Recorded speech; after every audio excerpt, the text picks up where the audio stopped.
ಅತ್ಯಾಧುನಿಕ ಸೌಲಭ್ಯಗಳು ನುರಿತ ಅನುಭವಿ ವೈದ್ಯರ ತಂಡದೊಂದಿಗೆ ಉತ್ತಮ ಚಿಕಿತ್ಸೆಗಳು ಭಾನ್ನವಿ ಆಸ್ಪತ್ರೆಯಲ್ಲಿ ಲಭ್ಯ. ನಮ್ಮಲ್ಲಿ ನ್ಯೂರಾಲಜಿ, ನ್ಯೂರೋ ಮೈಕ್ರೋಸ್ಕೋಪಿಕ್ ಚಿಕಿತ್ಸೆ, ಇಎನ್ಟಿ, ಕಿಡ್ನಿ ಸ್ಟೋನ್ಗೆ ಲೇಸರ್ ಚಿಕಿತ್ಸೆ, dermatology, tattoo removal laser treatment, hair transplant, gynaecology, paediatric, radiology, laboratory, diagnostics, 24x7 pharmacy, emergency ಮತ್ತು ಆಂಬ್ಯುಲೆನ್ಸ್ ಸೇವೆಗಳು ಲಭ್ಯ. ಆಧುನಿಕ ವೈದ್ಯಕೀಯ ಸಲಕರಣೆಯನ್ನ ಹೊಂದಿರುವ operation theatre, ICU, endoscopic, dialysis ಚಿಕಿತ್ಸೆಗಳನ್ನು ನೀಡಲಾಗುವುದು. ಇದಲ್ಲದೆ ಸರ್ಕಾರಿ ಮತ್ತು ಯಾವುದೇ ಖಾಸಗಿ ಹೆಲ್ತ್ ಇನ್ಶೂರೆನ್ಸ್ ಯೋಜನೆಯನ್ನ ಒಳಗೊಂಡಿದೆ. ಸೇವಾ ಮನೋಭಾವ ಹೊಂದಿರುವ ವೈದ್ಯರು ಮತ್ತು ನರ್ಸಿಂಗ್ ಸಿಬ್ಬಂದಿಗಳಿಂದ ಉತ್ತಮ ಸೇವೆ ನೀಡಲಾಗುವುದು. ನಿಮ್ಮ ಯಾವುದೇ ಆರೋಗ್ಯ ಸಮಸ್ಯೆಗೆ ಸೂಕ್ತ ಚಿಕಿತ್ಸೆ ಪಡೆಯಲು ಭಾನ್ನವಿ ಆಸ್ಪತ್ರೆಗೆ ಭೇಟಿ ಕೊಡಿ. ಸಂಪರ್ಕಿಸಿ ಭಾನ್ನವಿ ಆಸ್ಪತ್ರೆ, P2, Aniketana road, E&F block, Kuvempu Nagar, Mysuru. ಸಿ ಮೈಸೂರು ವಾಹಿನಿ ಅರ್ಪಿಸುವ ಜೀವನ್ ರೇಖಾ ನೇರ ಪ್ರಸಾರ ಕಾರ್ಯಕ್ರಮಕ್ಕೆ ಸ್ವಾಗತ. ನಾನು ಶಾರ್ವಿ. ಇವತ್ತಿನ ಒಂದು ನೇರ ಪ್ರಸಾರ ಕಾರ್ಯಕ್ರಮದಲ್ಲಿ ಸಂಧಿವಾತದ ಕುರಿತು ಸಾಕಷ್ಟು ಮಾಹಿತಿನ ನಾನು ನಿಮಗೆ ನೀಡ್ತಾ ಹೋಗ್ತೀನಿ. ಮೊದಲೆಲ್ಲ ವಯಸ್ಸಾದವರಿಗೆ ಮಾತ್ರ ಈ ಮಂಡಿ ನೋವು ಕಾಣ್ತಾ ಇತ್ತು, ಆದ್ರೆ ಈಗ ಚಿಕ್ಕ ಮಕ್ಕಳಲ್ಲಿ ಕೂಡ ಈ ಸಂಧಿವಾತ ಬರ್ತಾ ಇದೆ ಅಂತಾನೆ ಹೇಳ್ಬೋದು. ಇವತ್ತಿನ ಒಂದು ನೇರ ಪ್ರಸಾರ ಕಾರ್ಯಕ್ರಮದಲ್ಲಿ ಮೈಸೂರಿನ ಹೆಸರಾಂತ ಆಸ್ಪತ್ರೆಯಾದಂತಹ ಭಾನ್ನವಿ ಆಸ್ಪತ್ರೆಯ ಆರ್ಥೋಪೆಡಿಕ್ ಸ್ಪೆಷಲಿಸ್ಟ್ ಆದಂತಹ ಡಾಕ್ಟರ್ ಆಕಾಶ್ ಮುಗ್ಲೂರ್ ಅವರು ನಮ್ಮೊಟ್ಟಿಗಿದ್ದಾರೆ. ಇವರು ನಿಮಗೆ ಸಂಧಿವಾತದ ಕುರಿತು ಸಾಕಷ್ಟು ಮಾಹಿತಿನ ನೀಡ್ತಾ ಹೋಗ್ತಾರೆ ಅಂತಾನೆ ಹೇಳ್ಬೋದು. ಮತ್ತೆ ಕೆತ್ತಡ ಬನ್ನಿ ಅವರನ್ನ ಕಾರ್ಯಕ್ರಮಕ್ಕೆ ಸ್ವಾಗತಿಸೋಣ. ಡಾಕ್ಟರ್, ಕಾರ್ಯಕ್ರಮಕ್ಕೆ ಸ್ವಾಗತ. ಡಾಕ್ಟರ್, ಮೊದಲಿಗೆ ಹೇಳ್ಬೇಕಂದ್ರೆ ಮಂಡಿ ನೋವು ಅಂದ್ರೆ ಏನು? ಮಂಡಿ ನೋವು ಅಂತ ಹೇಳಿದ್ರೆ ನಾವು ನೀ ಜಾಯಿಂಟ್ ಅಂತ ಹೇಳ್ತೀವಿ. ಮಂಡಿಗೆ ಮುತ್ತ ಬರುವಂತಹ ನೋವನ್ನ ನಾವು ಮಂಡಿ ನೋವು ಅಂತ ಹೇಳ್ಬೋದು. ಕಾರಣಗಳು ಹಲವಾರು, ಯಾವ್ದ್ರಿಂದ ಬರುತ್ತೆ ಅನ್ನೋದು ನಮಗೆ ಮುಖ್ಯ ಆಗುತ್ತೆ. ಚಿಕ್ಕವರಲ್ಲಿ ಕೆಲವೊಂದ್ಸತಿ ಏಟು ಬಿದ್ದು ಮಂಡಿ ನೋವು ಆಗ್ಬಹುದು, ಅಥವಾ ಇನ್ಫ್ಲಮೇಟರಿ ಡಿಸಾರ್ಡರ್ಸ್ ಅಂತ ಹೇಳ್ತೀವಿ. ಅಂದರೆ ಊತದ ಸಂಧಿವಾತಕ್ಕೆ ಸಂಬಂಧಪಟ್ಟಂತಹ ಕಾಯಿಲೆಗಳಿಂದ ನೋವು ಬರ್ಬೋದು. ಇನ್ಫೆಕ್ಷನ್ಗಳಿಂದ, ಜಾಯಿಂಟ್ ಇನ್ಫೆಕ್ಷನ್ಗಳಿಂದ ನೋವು ಬರ್ಬೋದು. ಮಂಡಿ ಸವಿಯುವಿಕೆಯಿಂದ ನೋವು ಬರ್ಬೋದು. ಅಂದರೆ ಆರ್ಥ್ರೈಟಿಸ್ ಅಂತ ಕಾಮನ್ ಆಗಿ ಹೇಳ್ತೀವಿ. ಅದರಿಂದ ಕೆಲವೊಂದು ಸತಿ ಈ ಡಿಜನರೇಟಿವ್ ಚೇಂಜಸ್ ಅಂತ ಹೇಳ್ತೀವಿ. ಅಂದರೆ ತುಂಬ ಚಿಕ್ಕ ಮಕ್ಕಳಲ್ಲಿ ಮಂಡಿ ಒಂದು ಸ್ವಲ್ಪ ಸೊಟ್ಟವಾಗಿರುತ್ತೆ, ಹೋಗ್ತಾ ಹೋಗ್ತಾ ಬೇಗ ಸೌತೋಗುತ್ತೆ. ಕೆಲವೊಂದು ಸತಿ ಪೋಲಿಯೋ ರಿಲೇಟೆಡ್ ಡಿಸಾರ್ಡರ್ಸ್ ಇರುತ್ತೆ, ಅಂದರೆ ಮಂಡಿ ಸ್ಟಿಫ್ ಆಗಿರುತ್ತೆ. ಅಂದರೆ ಅಬ್ನಾರ್ಮಲ್ ಬಯೋಮೆಕ್ಯಾನಿಕ್ಸ್ ಎಲ್ಲೆಲ್ಲಿ ಬರುತ್ತೆ, ಅದರಿಂದ ಮಂಡಿ ನೋವು ಬರುತ್ತೆ. Usually most of the times ಕಾರಣ ಮಂಡಿಯಲ್ಲೇ ಇರುತ್ತೆ. ಕೆಲವೊಂದು ಸತಿ ರೆಫರ್ಡ್ ಪೇನ್ ಅಂತ ಹೇಳ್ತೀವಿ. ಅಂದರೆ ತೊಂದರೆ ಮಂಡಿಯಲ್ಲಿ ಇರುತ್ತಿಲ್ಲ, ಈಗ ಹಿಪ್ ಜಾಯಿಂಟಲ್ಲಿ ಇರ್ಬೋದು. ಆ ನೋವಿನಿಂದ ರೆಫರ್ಡ್ ಪೇನ್ ಮಂಡಿಯಲ್ಲಿ ಬರ್ಬೋದು. ಸೊ ಕಾರಣಗಳು ಹಲವಾರು. ಮಂಡಿ ನೋವಿಗೆ ಸ್ಪೆಸಿಫಿಕ್ ಆಗಿ ಇನ್ನು ಒಂದೇ ರೀಸನ್ ಅಂತ ಏನಿಲ್ಲ, ಮಲ್ಟಿಪಲ್ ಕಾರಣಗಳು ಹಲವಾರು. ಯಾವ್ದ್ರಿಂದ ಬೇಕಾದ್ರೂ ಬರ್ಬೋದು, ಏಜ್ಗೆ ತಕ್ಕಂತೆ, ವಯಸ್ಸಿಗೆ ತಕ್ಕಂತೆ. ಏನಾದ್ರು ಬಿದ್ದು ಏಟಾದರೂ ಕೂಡ ಫ್ರಾಕ್ಚರ್ಸ್ ಇಂದಾನು ಬರ್ಬೋದು, ಲಿಗಮೆಂಟಸ್ ಇಂಜುರಿ ಇಂದಾನು ಬರ್ಬೋದು. ಮತ್ತೆ ವಿಟಮಿನ್ಸ್ ಡೆಫಿಷಿಯನ್ಸಿ ಅಥವಾ ಏನಾದ್ರು ಈ ತರ ಏನಾದ್ರು ಬರುತ್ತಾ? ಯೂಶಲಿ ವಿಟಮಿನ್ ಡಿಗೂ ಮಂಡಿ ನೋವು ಡೈರೆಕ್ಟ್ ಆಗಿ ಕೋರಿಲೇಷನ್ ಇಲ್ಲ. ಬಟ್ ವಿಟಮಿನ್ D3 ಡೆಫಿಷಿಯನ್ಸಿ ಇದ್ದಾಗ ಕಾರ್ಟಿಲೇಜ್ ಹೆಲ್ತ್ ಎಫೆಕ್ಟ್ ಆಗುತ್ತೆ. ಹೋಗ್ತಾ ಹೋಗ್ತಾ ಬೇಗ ಸವಿಯೋದ ಸಾಧ್ಯತೆ ಜಾಸ್ತಿ ಇರುತ್ತೆ. ಸೊ ಅದರಿಂದ ವಿಟಮಿನ್ ಡಿ ಇನ್ಸಫಿಷಿಯನ್ಸಿಯಿಂದನೂ ಕೂಡ ಮಂಡಿ ನೋವು ಬರುವಂತಹ ಸಾಧ್ಯತೆ ಇರುತ್ತೆ. ಬಟ್ ಅಷ್ಟೇ ಡೈರೆಕ್ಟ್ ಕೋರಿಲೇಷನ್ ಅಂತ ಇಲ್ಲ. ಅಂದ್ರೆ ರೀಸನ್ಸ್ ಗಳು ತುಂಬಾ ಇರುತ್ತೆ, ಬಟ್ ಟೆಸ್ಟ್ ಮಾಡಿದಾಗಲೇ ಪರ್ಟಿಕ್ಯುಲರ್ ಏನಾಗಿದೆ ಅಂತ ಖಂಡಿತ. ಟೆಸ್ಟಿಂಗ್ ಅಂದ್ರೆ ಡೈರೆಕ್ಟ್ ಆಗಿ ಟೆಸ್ಟಿಂಗ್ ಅಂತಲ್ಲ, ಕ್ಲಿನಿಕಲ್ ಎಕ್ಸಾಮಿನೇಷನ್ ಮುಖ್ಯ ಆಗುತ್ತೆ. ಪೇಷಂಟ್ ಬಂದ ತಕ್ಷಣ ಕಾರಣಗಳನ್ನ ನಾವು ಕೇಳ್ಕೊತೀವಿ. ಏನಾಯ್ತು ಅಂದ್ರೆ ಹಿಸ್ಟ್ರಿ ಟೇಕಿಂಗ್ ಅಂತ ಹೇಳ್ತೀವಿ. ಏನಾಯ್ತು, ಯಾವಾಗಿಂದ ಶುರು ಆಯ್ತು, ಎಷ್ಟು ದಿವಸದಿಂದ ಶುರು ಆಯ್ತು, ಚಿಕ್ಕವರಿದ್ದಾಗಿಂದ ಇದ್ದ ಅಥವಾ ಈಗ ದೊಡ್ಡವರಾದ್ಮೇಲಿಂದ ಬರ್ತಾ ಇದೆಯಾ, ಇವುಗಳ ಮೇಲೆ ಆಧಾರವಾಗಿ ಕೆಲವೊಂದು ಡಿಸಿಷನ್ ಮೇಕಿಂಗ್ ಪ್ರೋಸೆಸ್ ಅಂತ ಹೇಳ್ತೀವಿ. ಯಾವ ಕ್ಯಾಟಗರಿಯಲ್ಲಿ ಬಂದು ಕೂತ್ಕೊಳ್ಳುತ್ತೆ ಅಂತ. ಅಂದ್ರೆ ಈಗ ವಯಸ್ಸಾದವರಲ್ಲಿ ಮಂಡಿ ನೋವಿತ್ತು ಅಂದ್ರೆ ಯೂಶಲಿ ಸವಿಯುವಿಕೆ ಕಾರಣವಾಗಿರುತ್ತೆ. ಚಿಕ್ಕ ಮಕ್ಕಳಲ್ಲಿ ಬಂದಾಗ ಯೂಶಲಿ ಇನ್ಫೆಕ್ಷನ್ ಅಥವಾ ಟ್ರಾಮಾ, ಅಥವಾ ಚಿಕ್ಕವರಿದ್ದಾಗಿಂದ ಚೈಲ್ಡ್ಹುಡ್ ಡಿಸಾರ್ಡರ್ಸ್ ಅಂತ ಹೇಳ್ತೀವಿ. ಹುಟ್ಟುತ್ತಿರ್ಬೇಕಾದ್ರೆ ಕೆಲವೊಂದು ಸಣ್ಣ ಪುಟ್ಟ ಅಬ್ನಾರ್ಮಾಲಿಟಿಗಳಿಂದ ಹುಟ್ಟಿದಾಗ ಅದರಲ್ಲಿ ನೋವು ಬರುತ್ತೆ. ಅಂದ್ರೆ ಮೇನ್ಲಿ ಏಜ್, ಫೀಮೇಲ್ ಸೆಕ್ಸ್, ಮೇಲ್ ಸೆಕ್ಸ್, ಮತ್ತೆ ಹಿಸ್ಟ್ರಿ, ಅಂದ್ರೆ ಬಿದ್ದಿರ್ಲಿಲ್ವಾ, ಅಥವಾ ಬೆಳಗ್ಗೆ ಎದ್ದ ತಕ್ಷಣ ಮಂಡಿ ನೋವು ಬರ್ತಿದ್ಯಾ, ಸಾಯಂಕಾಲ ಆಗೋಷ್ಟೊತ್ತಿಗೆ ಮಂಡಿ ನೋವು ಬರ್ತಿದ್ಯಾ, ಮಲ್ಕೊಂಡಾಗ ನೋವು ಬರ್ತಿದ್ಯಾ, ಹಲವಾರು ಕಾರಣಗಳು ಈ ಥರ ಇರುತ್ತೆ. ಸೊ ಹಿಸ್ಟ್ರಿ ಟೇಕಿಂಗ್ ತೊಗೊಂಡ್ಬಿಟ್ಟು ಒಂದ್ಸತಿ next part is clinical examination. ಪೇಷಂಟ್ನ ಕ್ಲಿನಿಕಲಿ ಎಕ್ಸಾಮಿನ್ ಮಾಡಿಬಿಟ್ಟು ಅವ್ರದ್ದು ಏನಿರುತ್ತೆ ಅದನ್ನ ನೋಡ್ಕೊಂಡ್ಬಿಟ್ಟು ಅದ್ರ ತಕ್ಕಂತೆ ಕೆಲವೊಂದು ತಪಾಸಣೆಗಳು ಅಥವಾ ಇನ್ವೆಸ್ಟಿಗೇಷನ್ಸ್ನ ಪರೀಕ್ಷೆಗಳನ್ನ ಮಾಡ್ಕೋತೀವಿ. ಕೆಲವೊಂದ್ಸತಿ ಎಕ್ಸ್ರೇ ಇರುತ್ತೆ, ಕೆಲವೊಂದು ಪೇಷಂಟ್ಸ್ಗೆ MRI ಬೇಕಾಗುತ್ತೆ, ಕೆಲವೊಂದು ಪೇಷಂಟ್ಸ್ಗೆ ಬ್ಲಡ್ ಇನ್ವೆಸ್ಟಿಗೇಷನ್ಸ್ ಬೇಕಾಗುತ್ತೆ.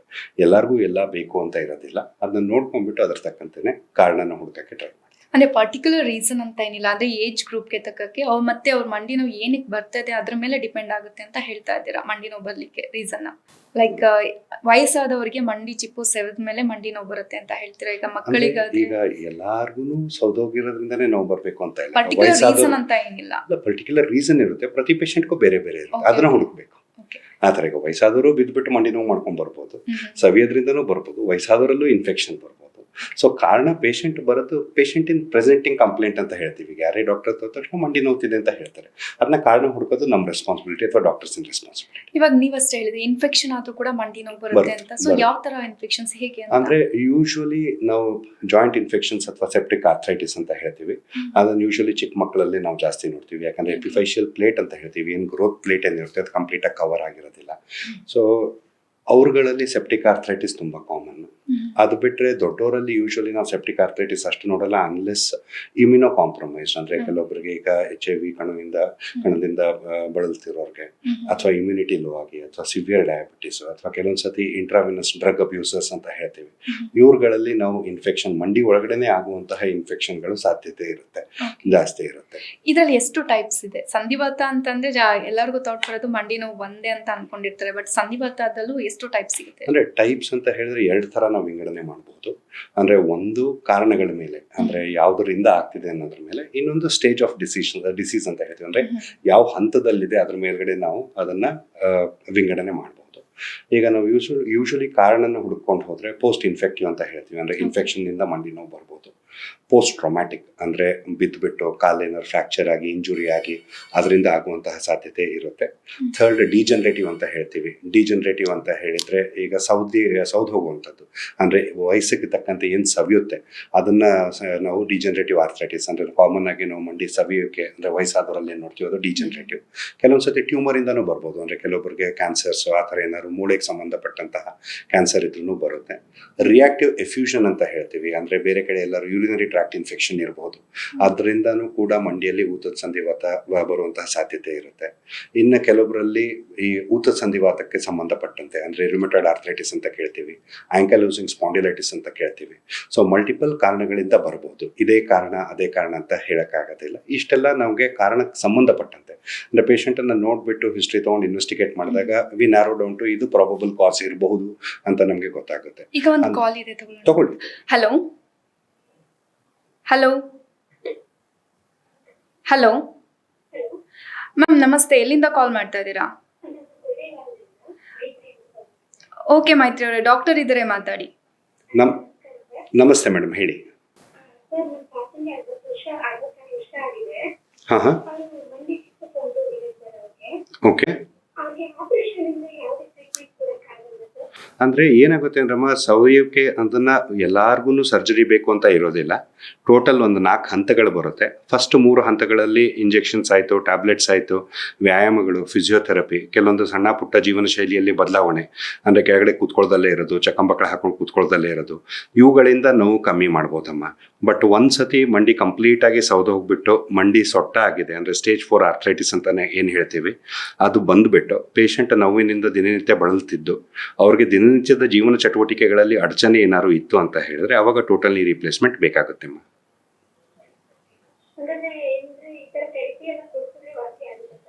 ಅಂದ್ರೆ ಸೌದು ಹೋಗಿರೋದನ್ನ ನಾವು ಯಾರು ರಿವರ್ಸ್ ಮಾಡೋಕ್ಕಾಗಲ್ಲ. ಸೌದೋಗಿರೋದನ್ನ ಯಾರಿಂದನೂ ಕೂಡ ರಿವರ್ಸ್ ಮಾಡುವಂತಹ ಶಕ್ತಿ ಇಲ್ಲ. ಅದು ಸವಿಯೋದು ಎಲ್ಲಾರ್ಗು ಸಹಜ. ನಾವೇ ಪರ್ಮನೆಂಟ್ ಅಲ್ಲ, ನಮ್ಮ ಮಂಡಿ ಪರ್ಮನೆಂಟ್ ಆಗಿರುತ್ತೆ ಅಂತ ಅನ್ಕೊಳ್ಳೋದು ಸುಳ್ಳು. ಎಲ್ಲಾರ್ದು ಸವಿತಾ ಹೋಗ್ತಾ ಇರುತ್ತೆ. ಯಾವ ಸ್ಟೇಜ್ ಒಳಗಡೆ ಇದೆ ಅಂತ ಅನ್ನೋದ್ರ ಮೇಲೆ ಡಿಪೆಂಡ್ ಆಗುತ್ತೆ. ಈಗ ಸ್ಟೇಜ್ ಜಾಸ್ತಿ ಆಗ್ತಾ ಆಗ್ತಾ ಥೆರಪಿ ಅಥವಾ ಮೆಡಿಕೇಶನ್ಸ್ ಇಂದ ಕಮ್ಮಿ ಆಗುವಂತಹ ಸಾಧ್ಯತೆ ಕಮ್ಮಿ ಆಗುತ್ತೆ. ಹಾಗಂತ ಒಂದೇ ಸತಿಗೆ ಸೌದೋಗ್ಬಿಡ್ತು, ಎಕ್ಸ್ರೇಯಲ್ಲಿ ಸೌದೋಗಿದೆ ಅಂತ ಅನ್ನೋ ಮಾತ್ರಕ್ಕೆ ಡೈರೆಕ್ಟಾಗಿ ಹೋಗಿ ಸರ್ಜರಿ ಮಾಡಿಸ್ಕೋಬೇಕು ಅನ್ನುವಂಥದ್ದಲ್ಲ. ಪೇಷಂಟ್ಗೆ ಆ ಸವಿಯುವಿಕೆಯಿಂದ ಎಷ್ಟು ತೊಂದರೆ ಆಗ್ತಿದೆ ಅದ್ರ ಮೇಲೆ ಡಿಪೆಂಡ್ ಆಗುತ್ತೆ. ಒಂದ್ಸತಿ ಸ್ಟೇಜ್ 4 ಬಂದು ಪದೇ ಪದೇ ನೋವು ಬರ್ತಾ ಇದೆ ಅಂತ ಹೇಳಿದ್ರೆ ಟೋಟಲಿ ರಿಪ್ಲೇಸ್ಮೆಂಟ್ಗೆ ಹೋಗೋದು ಉತ್ತಮ. Thank you. ಸೊ ಹೇಳಿದ್ರಿ ಅವ್ರಿಗೆ ಮಂಡಿ ಚಿಪ್ಪು ಸೌದೋಗಿದೆ, ಸೊ ಸರ್ಜರಿ ಮಾಡಿಸ್ಕೊಳ್ಳೇಬೇಕಂದ್ರೆ ಅಂದ್ರೆ ಡಿಪೆಂಡ್ ಅಪಾನ್ ಸ್ಟೇಜ್ ಮೇಲೆ. ಸೆಕೆಂಡ್ ವಿಂಗಡಣೆ ಬಗ್ಗೆ ನಾವು ಅಂದ್ರೆ ಇನ್ನೊಂದು ಕ್ಲಾಸಿಫಿಕೇಶನ್ ಅಂತ ಹೇಳಿದ್ರೆ ಸ್ಟೇಜ್ ಆಫ್ ಆರ್ಥ್ರೈಟಿಸ್ ಅಂತ ಹೇಳ್ತೀವಿ. ಟೋಟಲ್ 4 ಸ್ಟೇಜಸ್ ಇದೆ. ಸೊ ಅಂದ್ರೆ ಕಂಟಿನ್ಯೂಮ್ ಆಫ್ ಚೇಂಜಸ್ ಅಂತ ಹೇಳ್ತೀವಿ. ಅಂದ್ರೆ ನಾವು ಸ್ಟೇಜ್ 1 ಸ್ಟೇಜ್ 2ನ ನಾವು ಈ ಥರ ಗೆರೆ ಹೇಳ್ದಂಗೆ ಇದು ಸ್ಟೇಜ್ 1 ಇದು ಸ್ಟೇಜ್ 2 ಆ ಥರ ಹೇಳಕ್ಕಾಗಲ್ಲ. ಸ್ಟೇಜ್ 1 ಶುರುವಾಗಿ ಟೋಟಲ್ ಆಗಿ ಲಾಸ್ಟ್ಗೆ ಸ್ಟೇಜ್ 4 ಹೋಗುತ್ತೆ. 1ರಿಂದ 3ನೇ ಹಂತದ ತನಕ ಇರೋ ತನಕ ಅಂದ್ರೆ ಯೂಶುವಲಿ ನಾವು ಆರ್ಥ್ರೈಟಿಸ್ ಅಂದ್ರೆ ಮೃದ್ವಸ್ಥಿ ಸವಿತಾ ಹೋಗುತ್ತೆ. ಸೊ ಕಾರ್ಟಿಲೇಜ್ ಅಂತ ಏನ್ ಹೇಳ್ತೀವಿ ಇಂಗ್ಲಿಷ್ ಅಲ್ಲಿ, ಮೃದ್ವಸ್ಥಿ ಅಂತ ಕನ್ನಡದಲ್ಲಿ ಕರಿತೀವಿ.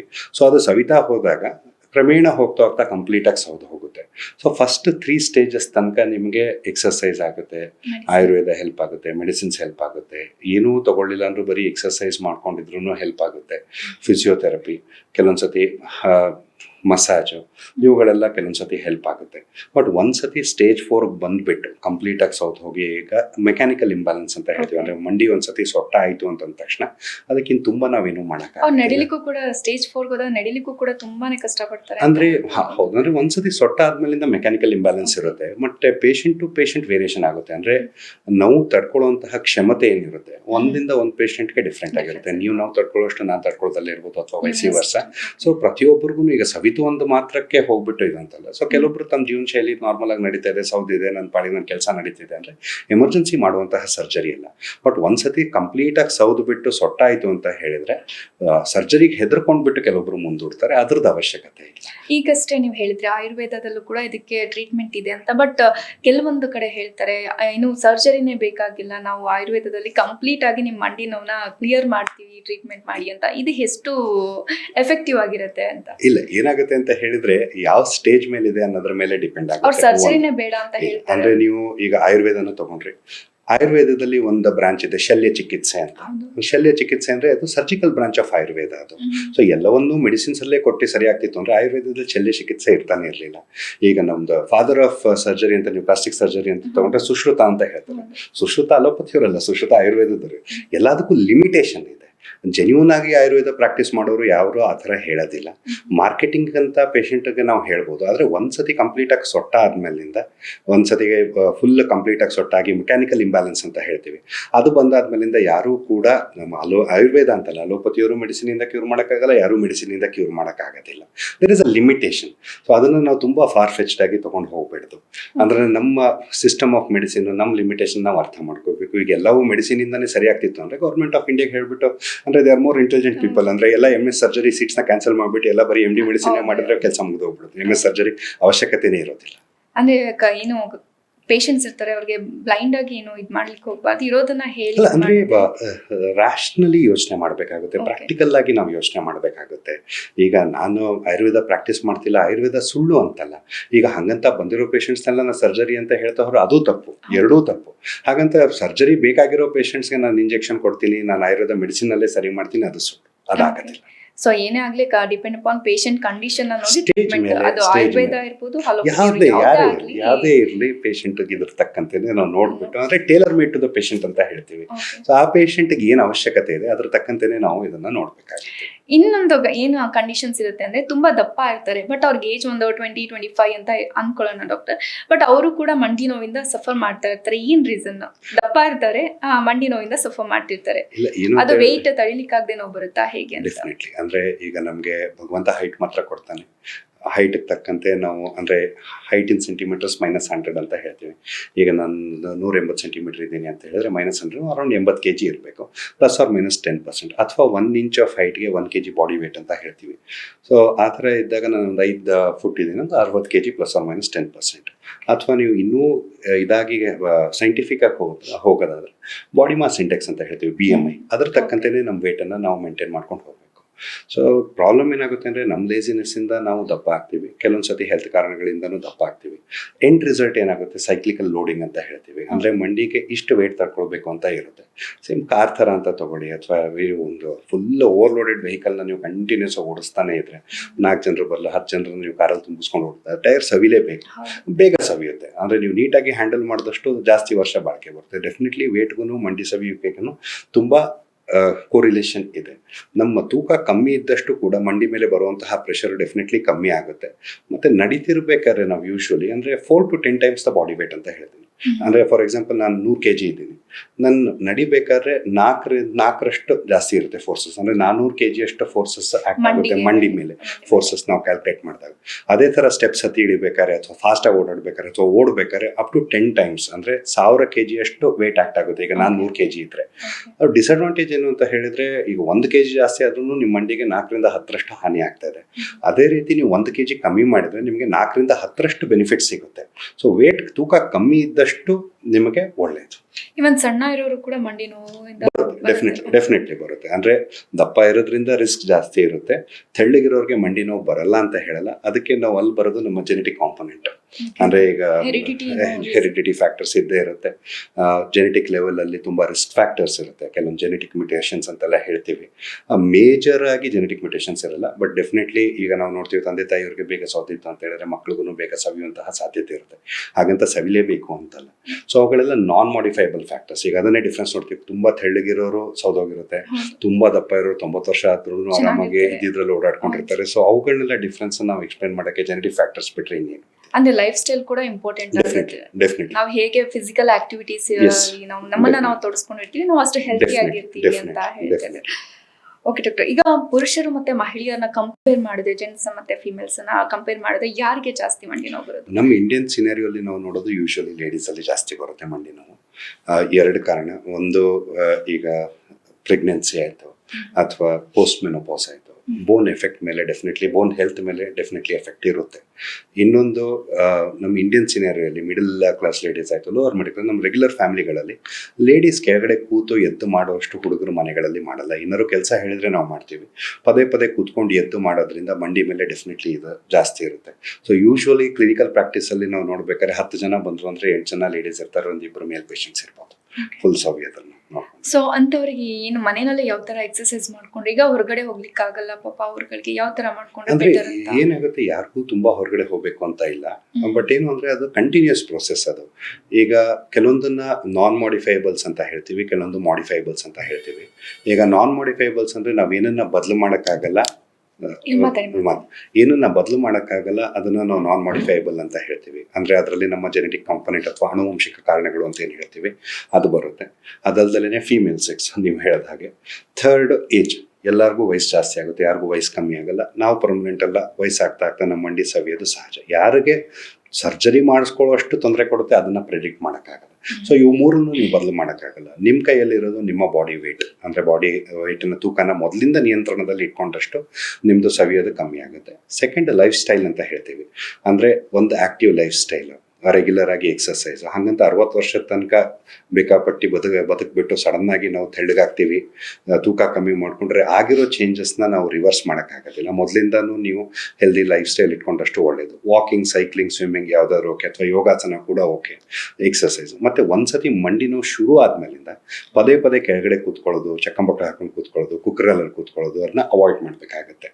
ಮೆಟ್ಲು ಹತ್ತಿ ಇಳಿಯೋದನ್ನ ಎಷ್ಟು ಕಮ್ಮಿ ಮಾಡ್ಕೋತಿರೋ ಅಷ್ಟು ಕಮ್ಮಿ ಮಾಡ್ಕೋಬೇಕಾಗತ್ತೆ. ಪರ್ಮನೆಂಟ್ ಆಗಿ ಬಿಟ್ಬಿಡಿ ಅಂತ ಹೇಳೋದಿಲ್ಲ, ಬಟ್ ತುಂಬಾ ನೋವು ಇರ್ಬೇಕಾದ್ರೆ ಪದೇ ಪದೇ ಅದನ್ನೇ ಮಾಡ್ಬಿಟ್ಟು ಮೀನಿಂಗ್ ಇಲ್ಲ. ಕೆಲವೊಬ್ಬರಿಗೆ ಪರ್ಮನೆಂಟ್ ಆಗಿ ಬಿಡುವಂತಹ ಸಾಧ್ಯತೆ ಬರುತ್ತೆ, ಇನ್ನು ಕೆಲವೊಬ್ರು ಟೆಂಪರರಿ ಬಿಟ್ಬಿಟ್ಟು ಮತ್ತೆ ವಾಪಸ್ ತಮ್ಮ ಜೀವನ ಶೈಲಿಗೆ ಹೋಗ್ಬೋದು. ಥರ್ಡ್ ಮೋಸ್ಟ್ ಇಂಪಾರ್ಟೆಂಟ್ ಇದು ಎಕ್ಸರ್ಸೈಸ್, ವ್ಯಾಯಾಮ. ಅಂದ್ರೆ ಒಂದ್ಸತಿ ಮಂಡಿ ನೋವು ತೊಂದರೆಗಳು ಶುರು ಆಯ್ತು ಅಂತ ಹೇಳಿದ್ರೆ ನೀ ಐಸೋಮೆಟ್ರಿಕ್ಸ್ ಅಂತ ಹೇಳ್ತೀವಿ. ನಿಮಗೆ ಯಾವುದೇ ಸಪರೇಟ್ ಆಗಿ ಉಪಕರಣಗಳು ಬೇಕಾಗಿಲ್ಲ, ನೀವು ಎಲ್ಲಿಗೆ ಹೋಗುವಂತಹ ಅವಶ್ಯಕತೆ ಬೇಕಾಗಿಲ್ಲ. ಮನೆಯಲ್ಲೇ ಕೂತ್ಕೊಂಡ್ಬಿಟ್ಟು 24 ಗಂಟೆಯಲ್ಲಿ ನೀವು ಒಂದು ಅರ್ಧ ಗಂಟೆ ನಿಮಗೋಸ್ಕರ, ನಿಮ್ಮ ಮಂಡಿಗೋಸ್ಕರ ಡೆಡಿಕೇಟ್ ಮಾಡಿದ್ರೆ ಅಷ್ಟು ಸಾಕು. ರೆಗ್ಯುಲರ್ ಆಗಿ ಎಲ್ಲಿಗೆ ಹೋದ್ರೂ ಕಳ್ಸಿಕೊಡ್ತಾರೆ, ನಮ್ಮ ಸ್ಟಾಫ್ಗಳು ಕಳ್ಸಿಕೊಡ್ತಾರೆ, ನಮ್ಮ ಫಿಸಿಯೋಥೆರಪಿಸ್ಟ್ಗಳು ಕಳ್ಸಿಕೊಡ್ತಾರೆ. ಎಲ್ಲಿ ಹೋದ್ರೂ ಕಲ್ಸ್ಕೊಂಡು ಸಿಂಪಲ್ ಎಕ್ಸರ್ಸೈಸಸ್ ಇರುತ್ತೆ, ಶಾರ್ಟ್ ಕಟ್ ಇಲ್ಲ. ಅಂದ್ರೆ ಅದನ್ನ ಎಕ್ಸರ್ಸೈಸ್ ಮಾಡಲೇಬೇಕು. ಈಗ ಪೂಜೆ ತರ ಬೇರೆಯವ್ರು ನಿಮ್ಗೋಸ್ಕರ ಮಾಡೋಕ್ಕಾಗಲ್ಲ, ನಿಮ್ಮ ಮಂಡಿಗೆ ನೀವೇ ಎಕ್ಸರ್ಸೈಸ್ ಮಾಡಬೇಕಾಗುತ್ತೆ. ಫೋರ್ತ್ ಪಾಯಿಂಟ್, ನ್ಯೂಟ್ರಿಷನ್ ಅಂತ ಹೇಳಿ. ಹಲೋ ಹಲೋ ಹಲೋ ಸರ್, ನಮಸ್ತೆ. ಎಲ್ಲಿಂದ ಕಾಲ್ ಮಾಡ್ತಿದ್ದೀರಾ? ಓಕೆ, ಡಾಕ್ಟರ್ ಇದ್ದಾರೆ, ಮಾತಾಡಿ. ನಮಸ್ತೆ ಸರ್, ಹೇಳಿ ಸರ್. ಹಾಂ ಸರ್.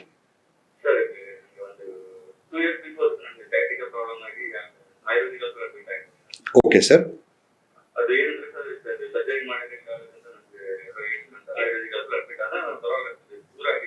Okay sir. ಓಕೆ.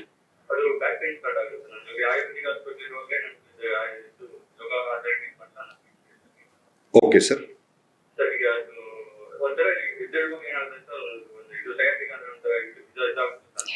ಅದೇ ಸರ್, ಏನು ಅಂದ್ರೆ ಓಕೆ ಸರ್ ಏನು ಅರ್ಥ ಮಾಡ್ಕೋಬೇಕು ಅಂದರೆ ಶಿಯಾಟಿಕಾ ಅಂತ ನಾವೇನು ಹೇಳ್ತೀವಿ ಅದೊಂದು ಸಿಂಪ್ಟಮ್ ಮಾತ್ರ. ಅಂದರೆ ಅದು ನಿಮಗೆ ಕಾಲಲ್ಲಿ ಎಳ್ತಾ ಏನು ಬರುತ್ತೆ ಅದಕ್ಕೆ ನಾವು ಮೆಡಿಕಲ್ ಇದರಲ್ಲಿ ಶಿಯಾಟಿಕಾ ಅಂತ ಹೇಳ್ತೀವಿ. ಎಲ್ಲದಕ್ಕಿಂತ ಕಾಮನ್ ಕಾರಣ ಅದರಲ್ಲಿ ಡಿಸ್ಕ್ ಪ್ರೊಲ್ಯಾಪ್ಸ್ ಅಂತ ಹೇಳ್ತೀವಿ. ಅಂದರೆ L4 L5 ಇರ್ಬೋದು ಅಥವಾ L5 S1 ಡಿಸ್ಕ್ ಪ್ರೊಲ್ಯಾಪ್ಸ್ ಇರ್ಬೋದು. ಏನನ್ನು ಅರ್ಥ ಮಾಡ್ಕೋಬೇಕು ಏನನ್ನ ಅರ್ಥ ಮಾಡ್ಕೋಬೇಕು ಅಂದರೆ ಒಂದ್ಸತಿ ಡಿಸ್ಕ್ ಹೊರಗಡೆ ಬಂದ ಮೇಲಿಂದ ಅದನ್ನ ವಾಪಸ್ ತಳ್ಳಕ್ಕೆ ಯಾರಿಂದಾನೂ ಶಕ್ತಿ ಇಲ್ಲ. ಹಾಗಂತ ಹೊರಗಡೆ ಬಂದಿರೋ ಡಿಸ್ಕ್ಗಳನ್ನೆಲ್ಲದನ್ನು ಆಪರೇಟ್ ಮಾಡಬೇಕು ಅಂತ ಅವಶ್ಯಕತೆ ಇಲ್ಲ.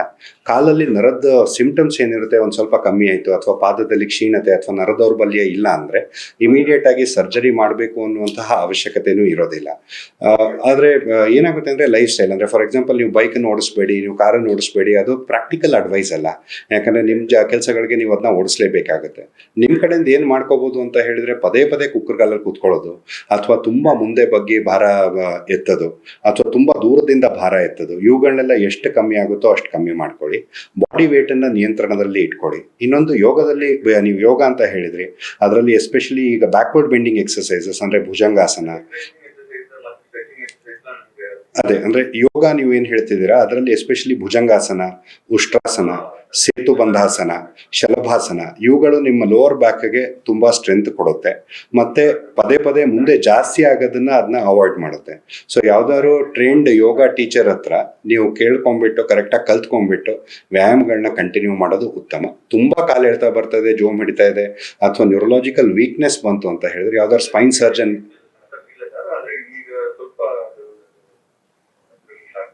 ಇಲ್ಲ ಅಂದ್ರೆ ಒಂದ್ಸತಿ ಅದನ್ನ ಅರ್ಥ ಮಾಡ್ಕೊಂಬಿಡಿ. ಅಂದ್ರೆ ಹೊರಗಡೆ ಬಂದಿರೋ ಡಿಸ್ಕ್ ಯಾರಿಗೂ ಕೂಡ ಒಳಗಡೆ ತಳ್ಳಕ್ಕೆ ಶಕ್ತಿ ಇಲ್ಲ. ಸಿಂಪ್ಟಮ್ಸ್ ಮೇಲೆ ಕೆಳಗಡೆ ಆಗ್ತಾ ಇರುತ್ತೆ. ಯಾವಾಗಿನ ತಡ್ಕೊಳಕ್ಕೆ ಆಗೋದಿಲ್ಲ ಅಂತ ಅನ್ಸುತ್ತೆ ಅವಾಗ ಯಾವ್ದಾದ್ರು ಸ್ಪೈನ್ ಸರ್ಜನ್ಗೆ ನೀವು ಕನ್ಸಲ್ಟ್ ಮಾಡಿಬಿಟ್ಟು ಅದರ ತಕ್ಕಂತೆನೆ ನೀವು ಮುಂದೆ ವರ್ಸೋದು ಉತ್ತಮ. Thank you. ಈಗ ಒಂದು ಸಣ್ಣ ವಿರಾಮ, ಕಾರ್ಯಕ್ರಮ ಮುಂದುವರಿಯುತ್ತೆ. ಅತ್ಯಾಧುನಿಕ ಸೌಲಭ್ಯಗಳು ನುರಿತ ಅನುಭವಿ ವೈದ್ಯರ ತಂಡದೊಂದಿಗೆ ಉತ್ತಮ ಚಿಕಿತ್ಸೆಗಳು ಭಾನ್ನವಿ ಆಸ್ಪತ್ರೆಯಲ್ಲಿ ಲಭ್ಯ. ನಮ್ಮಲ್ಲಿ ನ್ಯೂರಾಲಜಿ, ನ್ಯೂರೋ ಮೈಕ್ರೋಸ್ಕೋಪಿಕ್ ಚಿಕಿತ್ಸೆ, ENT, ಕಿಡ್ನಿ ಸ್ಟೋನ್ಗೆ ಲೇಸರ್ ಚಿಕಿತ್ಸೆ, dermatology, tattoo removal laser treatment, hair transplant, gynaecology, paediatric, radiology, laboratory, diagnostics, 24x7 pharmacy, emergency ಮತ್ತು ಆಂಬ್ಯುಲೆನ್ಸ್ ಸೇವೆಗಳು ಲಭ್ಯ. ಆಧುನಿಕ ವೈದ್ಯಕೀಯ ಸಲಕರಣೆಯನ್ನ ಹೊಂದಿರುವ operation theatre, ICU, endoscopic, dialysis ಚಿಕಿತ್ಸೆಗಳನ್ನ ನೀಡಲಾಗುವುದು. ಇದಲ್ಲದೆ ಸರ್ಕಾರಿ ಮತ್ತು ಯಾವುದೇ ಖಾಸಗಿ ಹೆಲ್ತ್ ಇನ್ಶೂರೆನ್ಸ್ ಯೋಜನೆಯನ್ನ ಒಳಗೊಂಡಿದೆ. ಸೇವಾ ಮನೋಭಾವ ಹೊಂದಿರುವ ವೈದ್ಯರು ಮತ್ತು ನರ್ಸಿಂಗ್ ಸಿಬ್ಬಂದಿಗಳಿಂದ ಉತ್ತಮ ಸೇವೆ ನೀಡಲಾಗುವುದು. ನಿಮ್ಮ ಯಾವುದೇ ಆರೋಗ್ಯ ಸಮಸ್ಯೆಗೆ ಸೂಕ್ತ ಚಿಕಿತ್ಸೆ ಪಡೆಯಲು ಭಾನ್ನವಿ ಆಸ್ಪತ್ರೆಗೆ ಭೇಟಿ ಕೊಡಿ. ಸಂಪರ್ಕಿಸಿ ಭಾನ್ನವಿ ಆಸ್ಪತ್ರೆ, P2, Aniketana road, E&F block, Kuvempu Nagar, Mysuru.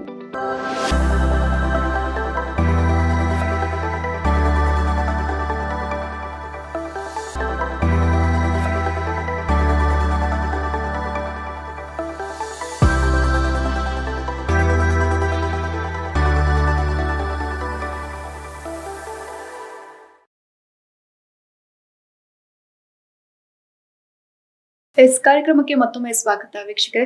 Doctor, previous ನಾವು ನ್ಯೂಟ್ರಿಷನ್ ಬಗ್ಗೆ ಮಾತಾಡ್ತಿದ್ವಿ, ಅದ್ರ ಬಗ್ಗೆ ತಿಳಿಸ್ಕೊಡಿ. ಇನ್ನೊಂದು ಲಾಸ್ಟ್ ಮಾಡಿಫೈಬಲ್ ಅಂತ ನಾವು ಯೋಚನೆ ಮಾಡ್ತೀವಿ ನ್ಯೂಟ್ರಿಷನ್ ಅಂತ ಹೇಳಿದ್ರೆ ನಮ್ಮ ಆಹಾರ ಪದ್ಧತಿ.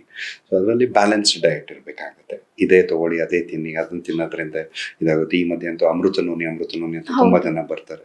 ಅಂದ್ರೆ ಒಂದ್ಸತಿ ಕಂಪ್ಲೀಟ್ ಆಗಿ ಸೌದ ಆದ್ಮೇಲಿಂದ ನೀವು ಅಮೃತ ಕುಡಿದ್ರೂ ಮಂಡಿ ಸರಿ ಆಗೋದಿಲ್ಲ.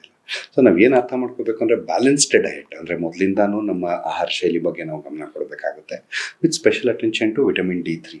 ಸೊ ವಿಟಮಿನ್ ಡಿಗೂ ಕಾರ್ಟಿಲೇಜ್ ಹೆಲ್ತ್ಗೂ ತುಂಬ ಸಂಬಂಧ ಇದೆ. ಮತ್ತು ಇನ್ನು ರೆಗ್ಯುಲರ್ ಆಗಿ ನಮ್ಮ ಇಂಡಿಯನ್ ಆಹಾರ ಪದ್ಧತಿನ ತಗೊಳ್ಳೋದಾದ್ರೆ ಎಲ್ಲರ ಮನೆಯಲ್ಲೂ ನಾವು ಶುಂಠಿ ಯೂಸ್ ಮಾಡ್ತೀವಿ, ಅರಿಶಿನ ಯೂಸ್ ಮಾಡ್ತೀವಿ, ಬೆಳ್ಳುಳ್ಳಿ ಯೂಸ್ ಮಾಡ್ತೀವಿ ಮೋಸ್ಟ್ ಆಫ್ ದ ಮನೆಗಳಲ್ಲಿ.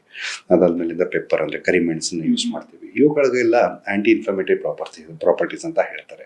ಸೊ ಅವುಗಳಿಂದ ರೆಗ್ಯುಲರ್ ಆಗಿ ಯೂಸ್ ಮಾಡೋದ್ರಿಂದ ಮಂಡಿ ಊತ ಆದಷ್ಟು ಕಮ್ಮಿ ಆಗುತ್ತೆ ಅಂತ ಹೇಳ್ತಾರೆ. ಅಂದ್ರೆ ಊಟದಲ್ಲಿ ನಾವು ಏನ್ ಮನೆಯಲ್ಲಿ ರೆಗ್ಯುಲರ್ ಆಗಿ ಎಲ್ಲ ಕಷಾಯ ಅಂತಲ್ಲ, ರೆಗ್ಯುಲರ್ ಆಗಿ ಊಟಕ್ಕೆ ಅಡುಗೆಗೆ ಎಲ್ಲದನ್ನು ಯೂಸ್ ಮಾಡ್ತಾರೆ.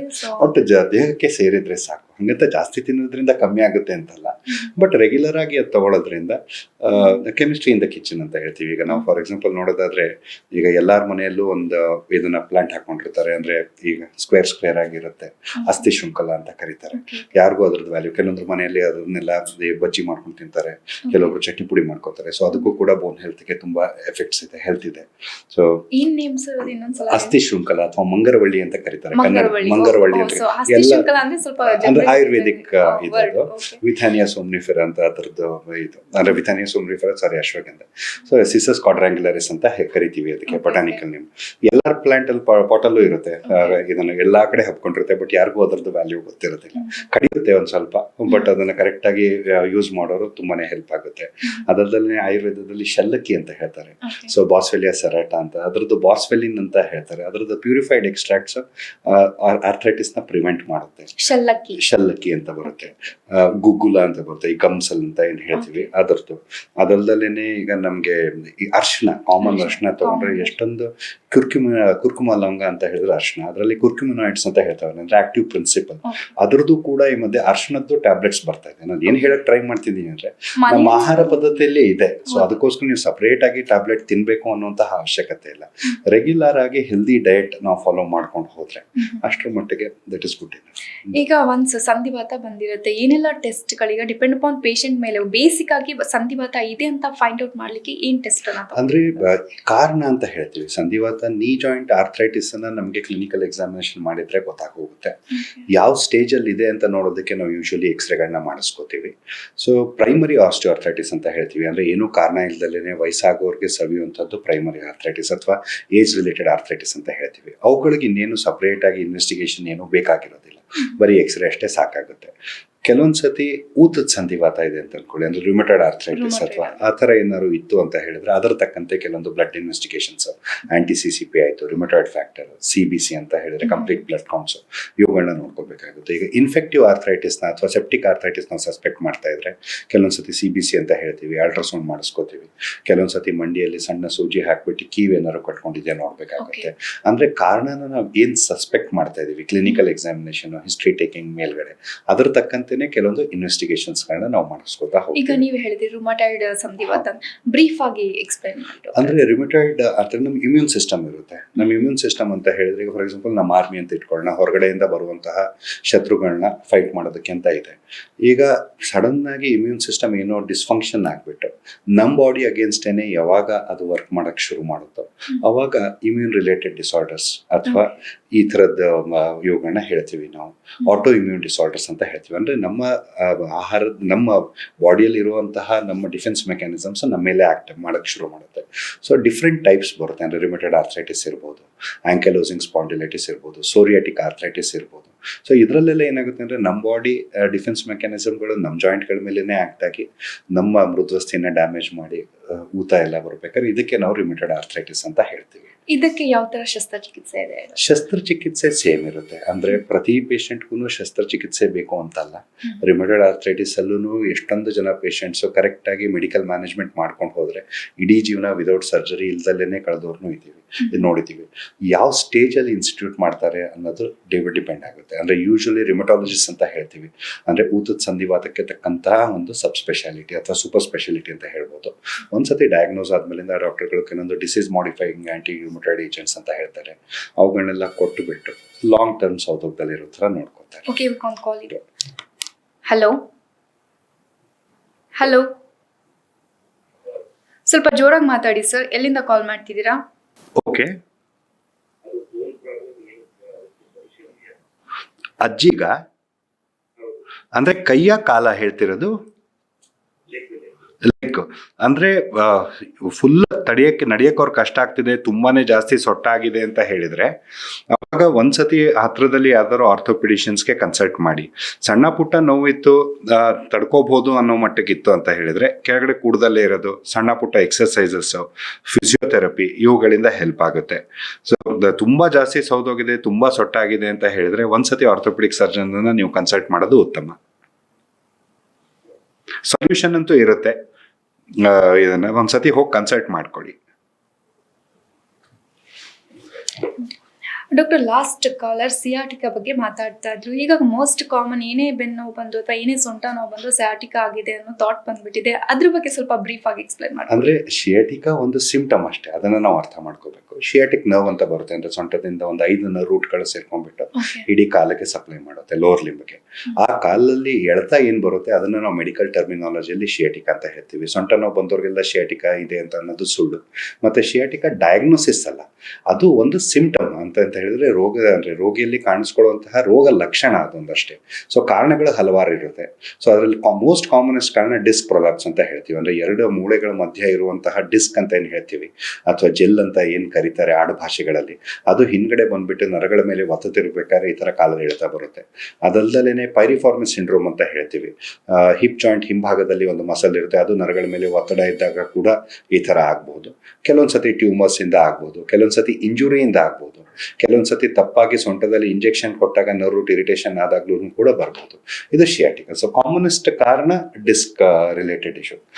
ಸೊಂಟ ನೋವೆಲ್ಲ ಶಿಯಾಟಿಕಾ ಅಲ್ಲ, ಅದೊಂದು ಕಾರಣ. ಸೊಂಟ ನೋವು ಇದ್ದವ್ರಿಗೆ ಶಿಯಾಟಿಕಾ ಬರ್ಬೋದು, ಅಥವಾ ಸೊಂಟ ನೋವು ಇಲ್ದಲ್ಲೇನೂ ಕೂಡ ಕಾಲಲ್ಲಿ ಎಳ್ತಾ ಶಿಯಾಟಿಕಾ ಬರಬಹುದು. So usually nerve root irritation ಇಂದ ಆಗುವಂತಹ ಸಿಂಪ್ಟಮ್. ಓಕೆ, ಕೆಲವೊಬ್ರು ಏನ್ ಅನ್ಕೊಂಡಿರ್ತಾರೆ ಸರ್ವೈಕಲ್ ಪೇನ್ ಇದ್ರೂ ಕೂಡ ಸಿಯಾಟಿಕಾ ಆಗಿದೆ ಅಂತ ಒಂದು ಥಾಟ್ ಇರುತ್ತೆ. ಇಲ್ಲ, ಅಂದ್ರೆ ಶಿಯಾಟಿಕಾ ಈಸ್ ಓನ್ಲಿ, ನಾವು ನಾರ್ಮಲಿ ಮೆಡಿಕಲ್ ಟರ್ಮಿನಾಲಜಿಯಲ್ಲಿ ಹೇಳೋದು ಕಾಲಲ್ಲಿ ಎಳ್ತಾ ಬರ್ತಿರೋದಕ್ಕೆ ನಾವು ಶಿಯಾಟಿಕಾ ಅಂತ ಹೇಳ್ತೀವಿ. ಕೈಯಲ್ಲಿ ಎಳ್ತಾ ಬರೋದಕ್ಕೆ ರಾಡಿಕ್ಯುಲೈಟಿಸ್ ಅಂತ ಹೇಳ್ತೀವಿ. ಕೈಗೆ ಎಳ್ತಾ ಬರೋದಕ್ಕೆ ನಾವು ರಾಡಿಕ್ಯುಲೈಟಿಸ್ ಅಂತ ಹೇಳೋದಿಲ್ಲ.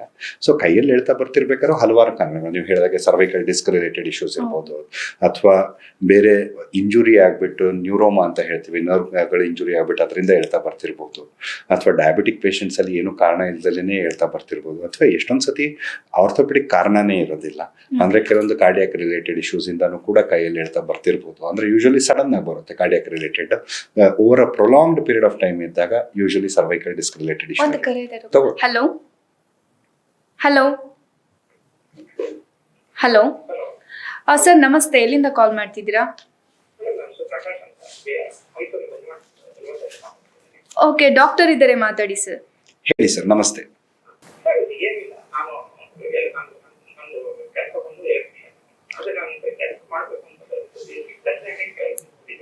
Okay sir.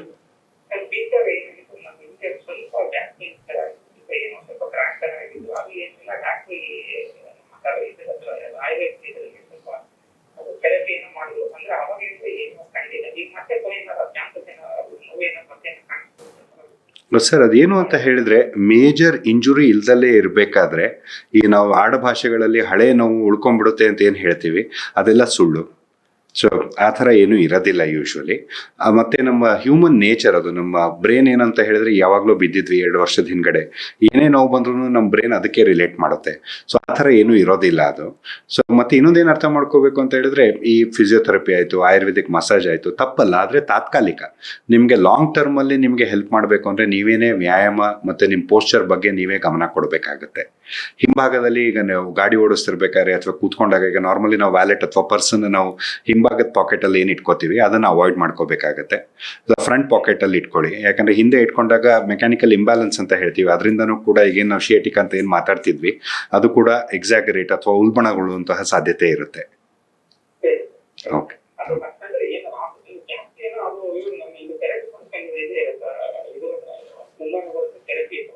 Okay.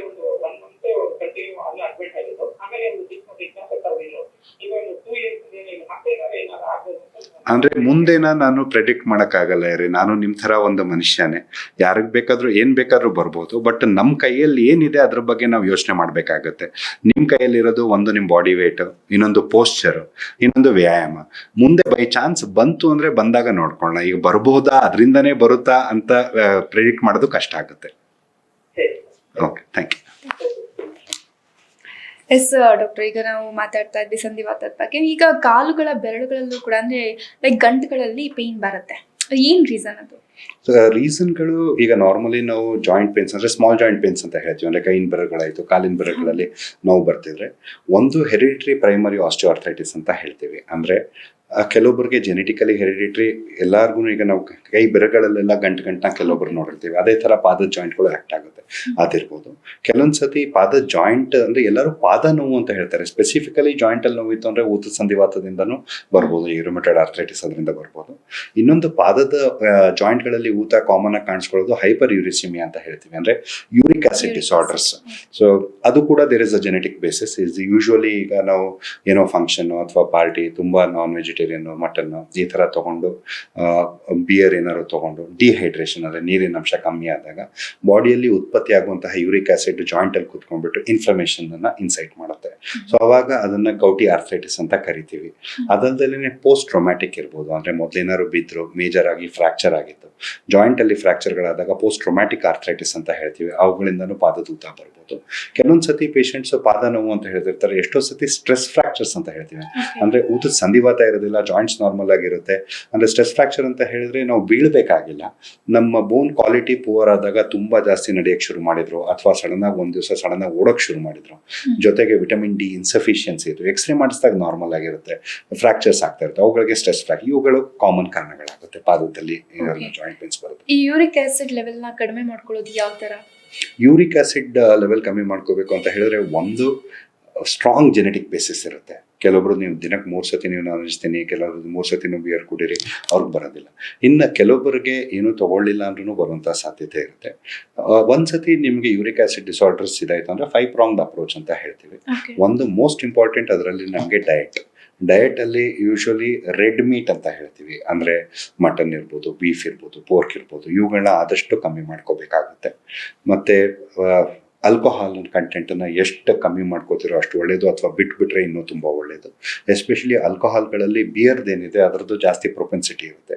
First part diet, second part hydration, ಅಂದ್ರೆ ನೀರನ್ನ ಜಾಸ್ತಿ ಕುಡಿಬೇಕಾಗುತ್ತೆ. ಯೂಶುವಲಿ ಈಗ ಕೆಲವೊಬ್ಬರೆಲ್ಲ ಫ್ಯಾಕ್ಟ್ರಿಗಳಲ್ಲಿ ಕೆಲಸ ಮಾಡ್ತಿರ್ತಾರೆ ಅಥವಾ ತುಂಬಾ ಬಿಸಿಲಲ್ಲಿ ಕೆಲಸ ಮಾಡ್ತಿರ್ತಾರೆ, ನೀರಿನ ಅಂಶ ಕಮ್ಮಿ ಇದೆ. ಈಗ ಒಂದು ಲೋಟದ ನೀರಲ್ಲಿ ನಾವು 1 ಸ್ಪೂನ್ ಅಷ್ಟನ್ನ ನಾವು ಉಪ್ಪನ್ನ ಕರಗಿಸ್ತೀವಿ ಅಂತ ಅನ್ಕೊಳ್ಳಿ. ಸೊ ಈಗ ನಾವು ಒಂದು ನೀರ್ ಕಮ್ಮಿ ಆದಾಗ್ಲೂ ಉಪ್ಪು ಹಂಗೆ ಉಳ್ಕೊಳ್ಳುತ್ತೆ ಕರಗದಲ್ಲೇನೆ, ಅಥವಾ ನಾವು ಉಪ್ಪು ಜಾಸ್ತಿ ಆದಾಗ್ಲೂ ಆ ಕರಗುತ್ತಲೇ ಉಳ್ಕೊಳ್ಳುತ್ತೆ. ಸೊ ಆ ಥರ ಬೇಸಿಕಲಿ ನಾವು ಹೈಡ್ರೇಷನ್ ಇಟ್ಕೊಂಡಷ್ಟು ನಮಗೆ ಇದಾಗುತ್ತೆ. ಥರ್ಡ್ ಬಾಡಿ ವೇಟ್, ಬಾಡಿ ತೂಕನ ಎಷ್ಟು ನಿಯಂತ್ರಣದಲ್ಲಿ ಇಟ್ಕೋತೀವೋ ಅಷ್ಟು ಯೂರಿಕ್ ಆಸಿಡ್ ಡಿಸಾರ್ಡರ್ಸ್ಗೆ ಹೆಲ್ಪ್ ಆಗುತ್ತೆ. ಫೋರ್ತ್ ಎಕ್ಸಸೈಸ್, ಅಂದ್ರೆ ರೆಗ್ಯುಲರ್ ಆಗಿ ವಾಕಿಂಗ್ ಆಯ್ತು, ಇವುಗಳು ಮಾಡೋದ್ರಿಂದನೂ ಅದನ್ನ ತುಂಬಾ ಹೆಲ್ಪ್ ಆಗುತ್ತೆ. ಮತ್ತೆ ಪದೇ ಪದೇ ಟೀ, ಕಾಫಿ ಇವುಗಳನ್ನೆಲ್ಲ ಕುಡಿಯೋದು ಕಮ್ಮಿ ಮಾಡ್ಕೋಬೇಕು. ಎಲ್ಲದನ್ನು ಬಿಟ್ಬಿಡಿ ಅಂತ ಹೇಳೋದಿಲ್ಲ, ಎಲ್ಲದನ್ನು ಒಂದ್ ಸ್ವಲ್ಪ ಒನ್ಸ್ ಅಂತಲ್ಲ, ಪ್ರತಿ ಪೇಷಂಟ್ಗೂ ಬೇರೆ. ಅಂದ್ರೆ ಆ ಥರ ನೀವು ಕೆಲವೊಬ್ರು 10 ಕಪ್ ಕಾಫಿ ಕುಡಿದ್ರು ಏನೂ ಆಗಲ್ಲ, ಕೆಲವೊಬ್ರು 2 ಕಪ್ಗೆನೆ ಕೂಡ ಪ್ರೆಸಿಪಿಟೇಟ್ ಆಗುತ್ತೆ. So patient to patient. ಮತ್ತೆ ಕಾರ್ಬೋನೇಟೆಡ್ ಡ್ರಿಂಕ್ಸ್ ಇಲ್ಲ, ಅಂದ್ರೆ ಕೋಕೋ ಕೋಲಾ ಇವುಗಳನ್ನೆಲ್ಲ. ಹಲೋ, ನಮಸ್ತೆ. ಓಕೆ, ಎಲ್ಲಿಂದ ಕಾಲ್ ಮಾಡ್ತಿದ್ರ ಮಹಾದೇವ್ ಅವರೇ? ಓಕೆ, KRS ಇಂದ ಕಾಲ್ ಮಾಡ್ತೀವಿ. ಡಾಕ್ಟರ್ ಇದ್ದಾರೆ, ಮಾತಾಡಿ. ಹೇಳಿ ಸರ್. ನಮಸ್ತೆ. ಹೇಳಿ ಸರ್. ನಮಗೆ ಡಿಸೆಂಬರ್ 2022 ನಲ್ಲಿ ನಮಗೆ ಆಕ್ಸಿಡೆಂಟ್ ಆಗಿತ್ತು. Okay sir. Breakage plus injury ಅಂತ ಡಾಕ್ಟರ್ ಮಾಡೋದು. Okay sir. ನಂದು ಲೆಫ್ಟ್ ಹ್ಯಾಂಡ್ ಏನು ಸ್ವಾಧೀನ ಇಲ್ಲ, ಕೈ ಏನು. Okay sir. Okay sir. ಏನು ರಿಕವರಿ ಏನು ಇಲ್ವಾ ಸರ್? 2000 ಇಲ್ಲಿ ತನಕ ರಿಕವರಿ ಏನು ಇಲ್ವಾ? ಸರ್ ಸ್ಟಾರ್ಟಿಂಗ್ ಎಲ್ಲ ಇಂಗ್ಲಿಷ್ ಇದ್ರಲ್ಲ ತಗೊಂಡ್ವಿ, ವಿಜಯನಗರ ಅಡ್ಮಿಟ್ ಆಗಿ ಟ್ರೀಟ್ಮೆಂಟ್ ಎಲ್ಲ ತಗೊಂಡೆ. ಮತ್ತೆ ನಿಮಾಂತಲೆಲ್ಲ ಸರ್ ಮೆಡಿಕಲ್ ಎಲ್ಲ EMG ಟೆಸ್ಟ್ ಎಲ್ಲ ಮಾಡಿದ್ರೆ ಅವಾಗಿನ ಏನು ಪ್ರಯೋಜನ ಇರಲಿಲ್ಲ. ಈಗ ಇತ್ತೀಚೆಗೆ 1.5 ವರ್ಷದಿಂದ ಫಿಸಿಯೋಥೆರಪಿ ಮಾಡುತ್ತೆ Panchakarma hospital Mysuru. Okay sir. Ayurvedic hospital ಇಂದ ಟ್ರೀಟ್ಮೆಂಟ್ ಮಾಡುತ್ತೆ. ಹಾ ಸರ್. ಈಗ ಸ್ವಲ್ಪ ಮೊದಲು ಏನು ಭುಜದಿಂದ ಸೆನ್ಸಸ್ ಗೊತ್ತಾಗ್ತಿರ್ಲಿಲ್ಲ. Okay sir. ಈಗ ಭುಜದಿಂದ ಮಳಸದ ತನಕ ಯೋಗ ಮುಟ್ಟರು ಸೆನ್ಸಸ್ ಗೊತ್ತಾಗುತ್ತೆ ಸರ್. Okay okay. ಇನ್ನು ಮುಂದೆ ಕೈ ಯಾವ ಆಸನಗಳನ್ನೇ ಕಾಣುತ್ತೆ ಸರ್. ಏನು ಅಂದ್ರೆ ಈಗ ನಿಮ್ದು ಕಂಡೀಷನ್ ನಾವು ಅಂದ್ರೆ ಕ್ಲಿನಿಕಲ್ ಎಕ್ಸಾಮಿನೇಷನ್ ನೀವು ಹೇಳೋದನ್ನ ನಿಮ್ ಡಿಸ್ಕ್ರಿಪ್ಷನ್ ಕೇಳಿದ್ರೆ ಪ್ಯಾನ್ ಬ್ರೇಕಿಯಲ್ ಪ್ಲೆಕ್ಸಸ್ ಇಂಜುರಿ ಅಂತ ಹೇಳ್ತೀವಿ. ಬ್ರೇಕಿಯಲ್ ಪ್ಲೆಕ್ಸಸ್ ಅಂದ್ರೆ ನೀವು ಓದಿರ್ತೀರ, ಇಷ್ಟೆಲ್ಲ ಸಫರ್ ಮಾಡ್ತಿರ್ಬೇಕಾದ್ರೆ ಕುತ್ತಿಗೆಯಿಂದ ನರಗಳೆಲ್ಲ ಬಂದ್ಬಿಟ್ಟು ಒಂದು ನರದ ಗುಚ್ಛ ತರ ಆಗುತ್ತೆ, ಆಮೇಲಿಂದ ಮತ್ತೆ ಸ್ಪ್ರೆಡ್ ಆಗುತ್ತೆ ಕೈಗಳಿಗೆಲ್ಲ. ಸೊ ಆ ಗುಚ್ಛ ಏನಿರುತ್ತೆ ಆ ಜಾಗದಲ್ಲಿ ಕಂಪ್ಲೀಟ್ ಆಗಿ ಇಂಜುರಿ ಆದಾಗ ಯೂಶುವಲಿ ಕಂಪ್ಲೀಟ್ ಮೋಟಾರ್ ರಿಕವರಿನ ಎಕ್ಸ್ಪೆಕ್ಟ್ ಮಾಡಕ್ ಆಗಲ್ಲ ಸರ್. ಅಂದ್ರೆ ಯಾಕೆಂದ್ರೆ ನೀವು 2022 ಅಂತ ಹೇಳಿದ್ರೆ 2025 ಆಯ್ತು ಅಂತ ಹೇಳಿದ್ರೆ ನ್ಯೂರಲಾಜಿಕಲ್ ರಿಕವರಿ ಅಂತ ಬರೋದಿಲ್ಲ. ಆದರೆ ಕೆಲವೊಂದು ಕಡೆ ಈಗ ನರ್ವ್ ರೂಟ್ ಟ್ರಾನ್ಸ್ಫರ್ಸ್ ಅಂತ ಮಾಡ್ತಾರೆ ಸ್ಪೆಷಲೈಸ್ ಸೆಂಟರ್ಗಳಲ್ಲಿ. ಸೊ ಅಂದರೆ ಈಗ ಥೊರಾಸಿಕ್ ನರ್ವ್ಸ್ ಅಂತ ಹೇಳ್ತೀವಿ, ಅಂದರೆ ನಮ್ಮ ಚೆಸ್ಟ್ಗೆ ಇದು ಸಪ್ಲೈ ಮಾಡುವಂಥ ನರಗಳನ್ನ ತೊಗೊಂಡು ಇದನ್ನ ಟ್ರಾನ್ಸ್ಫರ್ ಮಾಡೋದು, ಅಥವಾ ಕೆಲವೊಂದು ಕಡೆ ಮಸಲ್ಗಳನ್ನ ಟ್ರಾನ್ಸ್ಫರ್ ಮಾಡ್ತಾರೆ. ಸೊ ಅಟ್ಲೀಸ್ಟ್ ಅಂದರೆ ಕೈದು ಫಿಂಗರ್ ಫಂಕ್ಷನ್ಗಳೆಲ್ಲ ಕಂಪ್ಲೀಟ್ ಆಗಿ ಬರಲಿಲ್ಲ ಅಂದ್ರೂ ಕೂಡ ನಿಮ್ಮ ರೆಗ್ಯುಲರ್ ನಿಮ್ಮ ಕೈಯಲ್ಲಿ ಒಂದು ಭಾರ ಎತ್ಕೊಂಡು ಹೋಗೋಕ್ಕೆ ಅಥವಾ ಕೆಲವೊಂದು ಕೆಲಸಗಳನ್ನ ಮಾಡೋಕ್ಕೆ, ಅಂದರೆ ಹೆವಿ ಕೆಲಸಗಳನ್ನ ಕೆಲವೊಂದನ್ನ ಸಪೋರ್ಟ್ ಮಾಡೋಕ್ಕೆ ಇನ್ನೊಂದು ಕೈಗಾರು ಅಷ್ಟರ ಮಟ್ಟಿಗೆ ಆಗುತ್ತೆ ಸರ್. ಆ ಸ್ಪೆಷಲೈಸ್ ನರ್ವ್ ರೂಟ್ ಸೆಂಟರ್ಗಳಿಗೆ ನೀವು ಒಂದು ಸ್ವಲ್ಪ ಕೋಆರ್ಡಿನೇಟ್ ಮಾಡಬೇಕಾಗತ್ತೆ. ಎಸ್, ಬನ್ನಿ ಸರ್, ಬನ್ನಿ, ಗೈಡ್ ಮಾಡ್ತೀವಿ, ಚಿಂತೆ. ಈಗ ಒಂದು ಸಣ್ಣ ವಿರಾಮ, ಕಾರ್ಯಕ್ರಮ ಮುಂದುವರಿಯುತ್ತೆ. ಅತ್ಯಾಧುನಿಕ ಸೌಲಭ್ಯಗಳು ನುರಿತ ಅನುಭವಿ ವೈದ್ಯರ ತಂಡದೊಂದಿಗೆ ಉತ್ತಮ ಚಿಕಿತ್ಸೆಗಳು ಭಾನ್ನವಿ ಆಸ್ಪತ್ರೆಯಲ್ಲಿ ಲಭ್ಯ. ನಮ್ಮಲ್ಲಿ ನ್ಯೂರಾಲಜಿ, ನ್ಯೂರೋ ಮೈಕ್ರೋಸ್ಕೋಪಿಕ್ ಚಿಕಿತ್ಸೆ, ಇಎನ್ಟಿ, ಕಿಡ್ನಿ ಸ್ಟೋನ್ಗೆ ಲೇಸರ್ ಚಿಕಿತ್ಸೆ, dermatology, tattoo removal laser treatment, hair transplant, gynaecology, paediatric, radiology, laboratory, diagnostics, 24x7 pharmacy, emergency ಮತ್ತು ಆಂಬ್ಯುಲೆನ್ಸ್ ಸೇವೆಗಳು ಲಭ್ಯ. ಆಧುನಿಕ ವೈದ್ಯಕೀಯ ಸಲಕರಣೆಯನ್ನ ಹೊಂದಿರುವ operation theatre, ICU, endoscopic, dialysis ಚಿಕಿತ್ಸೆಗಳನ್ನ ನೀಡಲಾಗುವುದು. ಇದಲ್ಲದೆ ಸರ್ಕಾರಿ ಮತ್ತು ಯಾವುದೇ ಖಾಸಗಿ ಹೆಲ್ತ್ ಇನ್ಶೂರೆನ್ಸ್ ಯೋಜನೆಯನ್ನ ಒಳಗೊಂಡಿದೆ. ಸೇವಾ ಮನೋಭಾವ ಹೊಂದಿರುವ ವೈದ್ಯರು ಮತ್ತು ನರ್ಸಿಂಗ್ ಸಿಬ್ಬಂದಿಗಳಿಂದ ಉತ್ತಮ ಸೇವೆ ನೀಡಲಾಗುವುದು. ನಿಮ್ಮ ಯಾವುದೇ ಆರೋಗ್ಯ ಸಮಸ್ಯೆಗೆ ಸೂಕ್ತ ಚಿಕಿತ್ಸೆ ಪಡೆಯಲು ಭಾನ್ನವಿ ಆಸ್ಪತ್ರೆಗೆ ಭೇಟಿ ಕೊಡಿ. ಸಂಪರ್ಕಿಸಿ ಭಾನ್ನವಿ ಆಸ್ಪತ್ರೆ, P2, Aniketana road, E&F block, Kuvempu Nagar, Mysuru.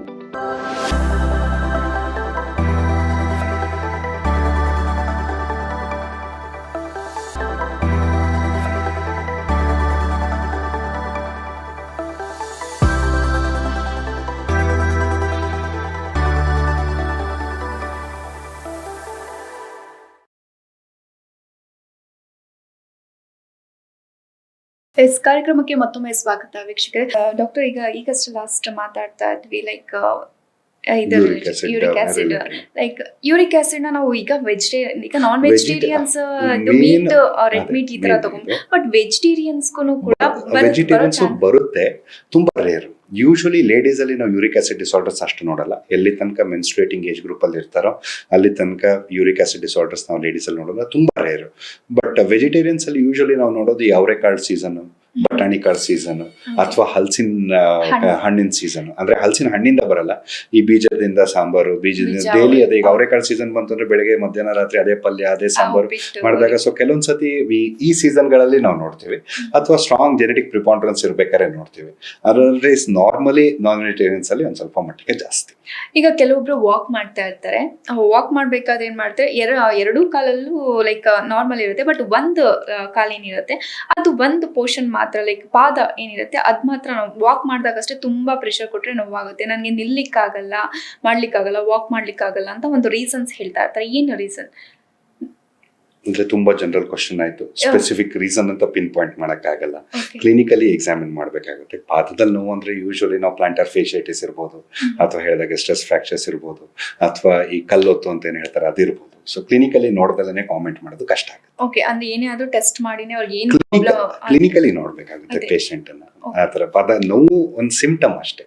So ಅದ್ರ ತಕ್ಕಂತೆನೆ ನಾವು ಟ್ರೀಟ್ಮೆಂಟ್ ಅಂತ ಹೇಳಕ್ಕಾಗಲ್ಲ. ಸೊ ನೋಡ್ಕೊಂಡ್ಬಿಟ್ಟು ಡಿಸೈಡ್ ಮಾಡ್ಬೇಕಾಗುತ್ತೆ. ಈಗ ಒಂದ್ ಕರೆ ಇದೆ, ತಗೊಳ್ಳೋಣ ಡಾಕ್ಟರ್. ಹಲೋ ಹಲೋ, ದಯವಿಟ್ಟು ಯಾರಾದ್ರೂ ಕಾಲ್ ಮಾಡ್ಬೇಕಿದ್ರೆ ನೆಟ್ವರ್ಕ್ ಇರೋ ಕಡೆ ಬಂದು ಜೋರಾಗಿ ಮಾತಾಡಿ ಅಂತ ಹೇಳ್ತಾ ಡಾಕ್ಟರ್ ಯೂರಿಕ್ ಆಸಿಡ್ ಬಗ್ಗೆ ಮಾತಾಡ್ತಾ ಇದ್ವಿ. ಸೊ ಯೂರಿಕ್ ಆಮ್ಲ ಏನಿದೆ ಅದು ಕಂಟೆಂಟ್ ಕಾಲಿನ ಗಂಟುಗಳಲ್ಲಿ ಸೇರ್ತಾ ಹೋಗುತ್ತೆ ಅಂತ ಹೇಳಿದ್ವಿ.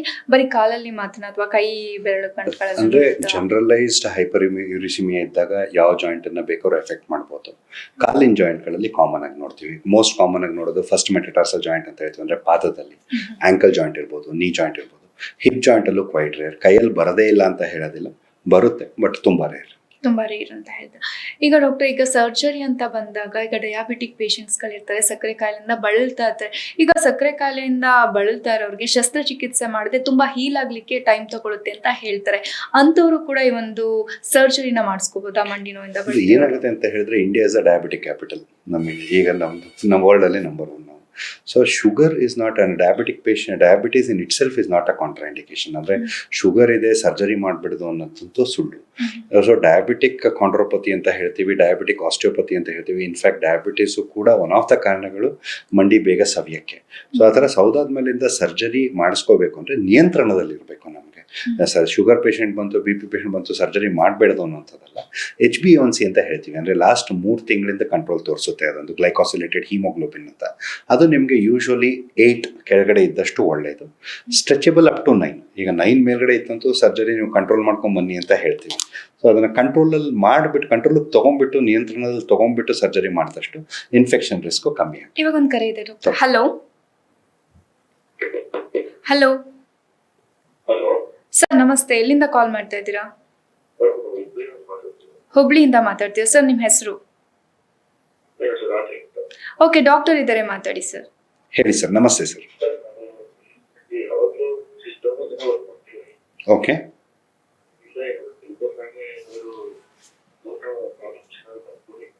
ಅವ್ರು ಯಾವಾಗ್ಲೂ ಸಿಸ್ಟಮ್ ಮುಂದೆನೆ ವರ್ಕ್ ಮಾಡ್ತಾರಂತೆ. ಫ್ಯೂಚರ್ ಅಲ್ಲಿ ಏನಾದ್ರು ಪ್ರಾಬ್ಲಮ್ ಆಗುತ್ತಾ ಅಂತ ಕೇಳ್ತಾರೆ. ಇಲ್ಲ, ಈಗ ಹೊಸದೊಂದು ನೀವು ಮೆಡಿಕಲ್ ಸೈನ್ಸ್ ಅಲ್ಲೆಲ್ಲ ಹೋದ್ರೆ sitting is the new smoking ಅಂತ ಹೇಳ್ತಾರೆ. ಒಂದೇ ಕಡೆ ಕುತ್ಕೊಂಡಷ್ಟು ಕೂಡ ನಿಮಗೆ ಸ್ಮೋಕಿಂಗ್ ಎಷ್ಟು ಡಿಲಿಟೀರಿಯಸ್ ಇರುತ್ತೋ ಹೆಲ್ತ್ಗೆ, ಒಂದೇ ಕಡೆ ಕುತ್ಕೊಂಡಷ್ಟು ಅಷ್ಟು ತೊಂದರೆ ಆಗುತ್ತೆ. ಹಾಗಂತ ನೀವು ಕೆಲಸ ಬಿಟ್ಬಿಟ್ಟು ಬೇರೆ ಕೆಲಸ ಮಾಡಿ ಅಂತ ಹೇಳೋದು ತಪ್ಪಾಗುತ್ತೆ. ಸಿಸ್ಟಮ್ ಕೆಲಸನ ನೀವು ಅದು ನಾನ್ ಮಾಡಿಫೇಬಲ್, ನಿಮ್ಮ ವೃತ್ತಿನ ನೀವು ಚೇಂಜ್ ಮಾಡಿ ಅಂತ ಹೇಳೋಕ್ಕಾಗಲ್ಲ. ಆದರೆ ಕುತ್ಕೊಂಡು ವರ್ಕ್ ಮಾಡಬೇಕಾದ್ರೆ ಮಧ್ಯದಲ್ಲಿ ಒಂದು ಹಾಫ್ ಆನ್ ಅವರ್ 45 ಮಿನಿಟ್ಸ್ಗೆ ಎದ್ಬಿಟ್ಟು ಸಣ್ಣದು ಸ್ಟ್ರೆಚ್, ಅಥವಾ ನೀವು ಯಾವ್ದಾದ್ರು ಸಾಫ್ಟ್ವೇರ್ ಕಂಪ್ನಿ ಹತ್ರ ವರ್ಕ್ ಮಾಡ್ತಿದ್ರೆ ಇನಿಷಿಯಲಿ ಜಾಯ್ನ್ ಆಗಬೇಕಾದ್ರೆ ನಿಮಗೆ ಎರ್ಗೋನಾಮಿಕ್ಸ್ ಅಂತ ಹೇಳ್ಕೊಟ್ಟಿರ್ತಾರೆ. ಅಂದರೆ ಕೂತ್ಕೊಳ್ಳುವಂತಹ ರೀತಿ ನೀತಿ, ನಿಮ್ಮ ಸಿಸ್ಟಮ್ ಯಾವ ಜಾಗದಲ್ಲಿ ಇರಬೇಕು, ಫೋರಮ್ ಸಪೋರ್ಟೆಡ್ ಇರಬೇಕು, ಇಂಥವನ್ನೆಲ್ಲ ನಿಮಗೆ ಹೇಳ್ಕೊಟ್ಟಿರ್ತಾರೆ. ಅದ್ರ ಬಗ್ಗೆ ನೀವು ಗಮನ ಕೊಡಬೇಕಾಗತ್ತೆ. ಮತ್ತು ಉಳಿದ ಟೈಮಲ್ಲಿ ನಿಮ್ಮದು ವರ್ಕ್ ಸಿಟ್ಟಿಂಗ್ ವರ್ಕ್ ಆದ್ರೂ ಕೂಡ ಉಳಿದ ಟೈಮಲ್ಲಿ ನೀವು ಆಕ್ಟಿವ್ ಆಗಿರಬೇಕಾಗುತ್ತೆ. ಎಕ್ಸಸೈಸು ಮತ್ತು ಯೋಗ ಅಥವಾ ಸ್ವಿಮ್ಮಿಂಗ್, ಯಾವ್ದಾದ್ರು ಒಂದು ಎಕ್ಸಸೈಸ್ ಇಟ್ಕೊಂಡ್ಬಿಟ್ಟು ನಿಮ್ಮ ಹೆಲ್ತನ್ನ ಫಿಟ್ಟಾಗಿ ಇಟ್ಕೊಳ್ಳೋದು ಒಳ್ಳೇದು. ಸ್ವಲ್ಪ ಜೋರಾಗಿ ಮಾತಾಡಿ ಸರ್. ಓ, ಇವರು ಮಾರ್ನಿಂಗ್ ಕೂಡ ವರ್ಕ್ ಮಾಡ್ತಿದ್ರೆ ಮತ್ತೆ ನೈಟ್ ಟೈಮಲ್ಲೂ ಕೂಡ ಪಾರ್ಟ್ ಟೈಮ್ ಜಾಬ್ ಮಾಡಿ ನೈಟ್ ಶಿಫ್ಟ್ ಮಾಡ್ತಾ ಇದ್ದಾರೆ. ಎಲ್ಲ ಸರಿ ಸರ್. ವರ್ಕ್ಗೆ ನಿಮಗೆ ನಿಮ್ಮ ಜೀವನದ ಒತ್ತಡದಿಂದ ನೀವು ಕೆಲಸ ಮಾಡ್ತಾ ಇರ್ಬೋದು. ಹಾಗಂತ ಎಲ್ಲರೂ ಒಂದೇನೆ. ಅಂದರೆ ಈಗ ಫಾರ್ ಎಕ್ಸಾಂಪಲ್ ನಾನು ಕೂಡ ದಪ್ಪ ಆದರೆ ನನಗೂ ನಿಮ್ಗೇನು ಸವಿಯುತ್ತೋ ಅಷ್ಟೇ ಸವಿಯುತ್ತೆ. ನಾನು ಲೇಜಿ ಆದರೆ ಬೇರೆ ಪೇಷಂಟ್ಸ್ಗೆ ಏನು ತೊಂದರೆ ಆಗುತ್ತೋ ಅದು ನಮಗೆ ತೊಂದರೆ ಆಗುತ್ತೆ. ಅಂದರೆ ನಮ್ಮ ಹೆಲ್ತು ನಮ್ಮ ಜವಾಬ್ದಾರಿ. ಬೇರೆಯವ್ರು ಯಾರು ನಮಗೋಸ್ಕರ ಮಾಡೋಕ್ಕಾಗಲ್ಲ. ಎಷ್ಟೇ ಬ್ಯುಸಿ ಶೆಡ್ಯೂಲ್ ಇದ್ರೂ ಒಂದು ದಿನಕ್ಕೊಂದು ಅರ್ಧ ಗಂಟೆ ಅಟ್ಲೀಸ್ಟ್ ನಿಮಗೋಸ್ಕರ ನೀವು ಎಕ್ಸಸೈಸ್ಗೆ, ವ್ಯಾಯಾಮಕ್ಕೆ ಟೈಮ್ ಕೊಟ್ಕೊಳ್ಳೋದು ಉತ್ತಮ. ಒಂದು ಹಾಫ್ ಆನ್ ಅವರ್ ಸಾಕು. ಸಿಂಪಲ್ ಎಕ್ಸಸೈಸು, ಸಿಂಪಲ್ ವಾಕು, ಭುಜಂಗಾಸನ, ತೂಕನ ನಿಯಂತ್ರಣದಲ್ಲಿ ಇಟ್ಕೊಳ್ಳಿ. ಕ್ವಾಲಿಟಿ ಸ್ಲೀಪ್, ಅಂದರೆ ನಿಮ್ಮ ನೈಟ್ ಶಿಫ್ಟ್ ಇದ್ದಾಗ ಒಂದು ಸ್ವಲ್ಪ ಡಿಸ್ಟರ್ಬ್ ಇರುತ್ತೆ. ಉಳಿದ ಟೈಮಲ್ಲಿ ಒಂದು ಸ್ವಲ್ಪ ಸ್ಲೀಪ್ ಕ್ವಾಲಿಟಿನ ಇಂಪ್ರೂವ್ ಮಾಡ್ಕೊಳ್ಳೋಕ್ಕೆ ಟ್ರೈ ಮಾಡಿ. Okay sir, thank you. ನಾವು ಎಷ್ಟು ಚೆನ್ನಾಗಿ ನಿದ್ರೆ ಮಾಡ್ತೀವಿ ಅಷ್ಟೇ ನಮ್ಮ ಹೆಲ್ತ್ ಕೂಡ ಚೆನ್ನಾಗಿರುತ್ತೆ ಅಂತ ಹೇಳ್ಬೋದಲ್ವ? ಇಲ್ಲ, ಎಲ್ಲವೂ ಒಂದು ಬ್ಯಾಲೆನ್ಸ್. ಅಂದ್ರೆ ತುಂಬಾ ಅತಿ ನಿದ್ದೆ ಆತರ ರೂಲ್ ಇಲ್ಲ. ಈಗ ಕೆಲವೊಬ್ರು 4 ಗಂಟೆ ನಿದ್ದೆ ಮಾಡ್ಬಿಟ್ಟು ಕೆಲವೊಬ್ರು ಕಂಫರ್ಟೇಬಲ್ ಆಗಿ 20 ಗಂಟೆ ಕೆಲಸ ಮಾಡ್ತಾರೆ. ಕೆಲವೊಬ್ರಿಗೆ 6 ಗಂಟೆ ಬೇಕಾಗುತ್ತೆ, ಕೆಲವೊಬ್ರಿಗೆ 8 ಗಂಟೆ ಬೇಕಾಗುತ್ತೆ. ಪ್ರತಿಯೊಂದು ಪೇಷಂಟ್ಗೂ ವೇರಿ ಆಗುತ್ತೆ. ಸೊ ಆ ಪೇಷಂಟ್ಗೆ ಅಥವಾ ಪ್ರತಿಯೊಂದು ಇಂಡಿವಿಜುವಲ್ ಪೇಷಂಟ್ ಅಂತ ಹೇಳಕ್ಕಲ್ಲ, ಇಂಡಿವಿಜುವಲ್ಗೂ ವೇರಿ ಆಗುತ್ತೆ. ಅವ್ರಿಗೆ ಎಷ್ಟು ಬೇಕೋ ಅಷ್ಟು ಕ್ವಾಲಿಟಿ ಸ್ಲೀಪ್ ಅದನ್ನ ಕಂಪ್ಲೀಟ್ ಮಾಡೋದಷ್ಟು ಒಳ್ಳೆಯದು. Undisturbed quality sleep is good. Okay, ಒಂದು ಕಾಲ್ ಇದೆ ತಗೊಳ್ಳೋಣ ಡಾಕ್ಟರ್. ಹಲೋ ಹಲೋ ಸರ್, ನಮಸ್ತೆ. ಎಲ್ಲಿಂದ ಕಾಲ್ ಮಾಡ್ತಾ ಇದ್ದೀರಾ? ನಿಮ್ಮ ಹೆಸರು ಸರ್? ಓಕೆ, ಡಾಕ್ಟರ್ ಇದ್ದಾರೆ, ಮಾತಾಡಿ. ಹೇಳಿ ಸರ್. ನಮಸ್ತೆ. ಹಾ ಸರ್. ಹಾ ಸರ್.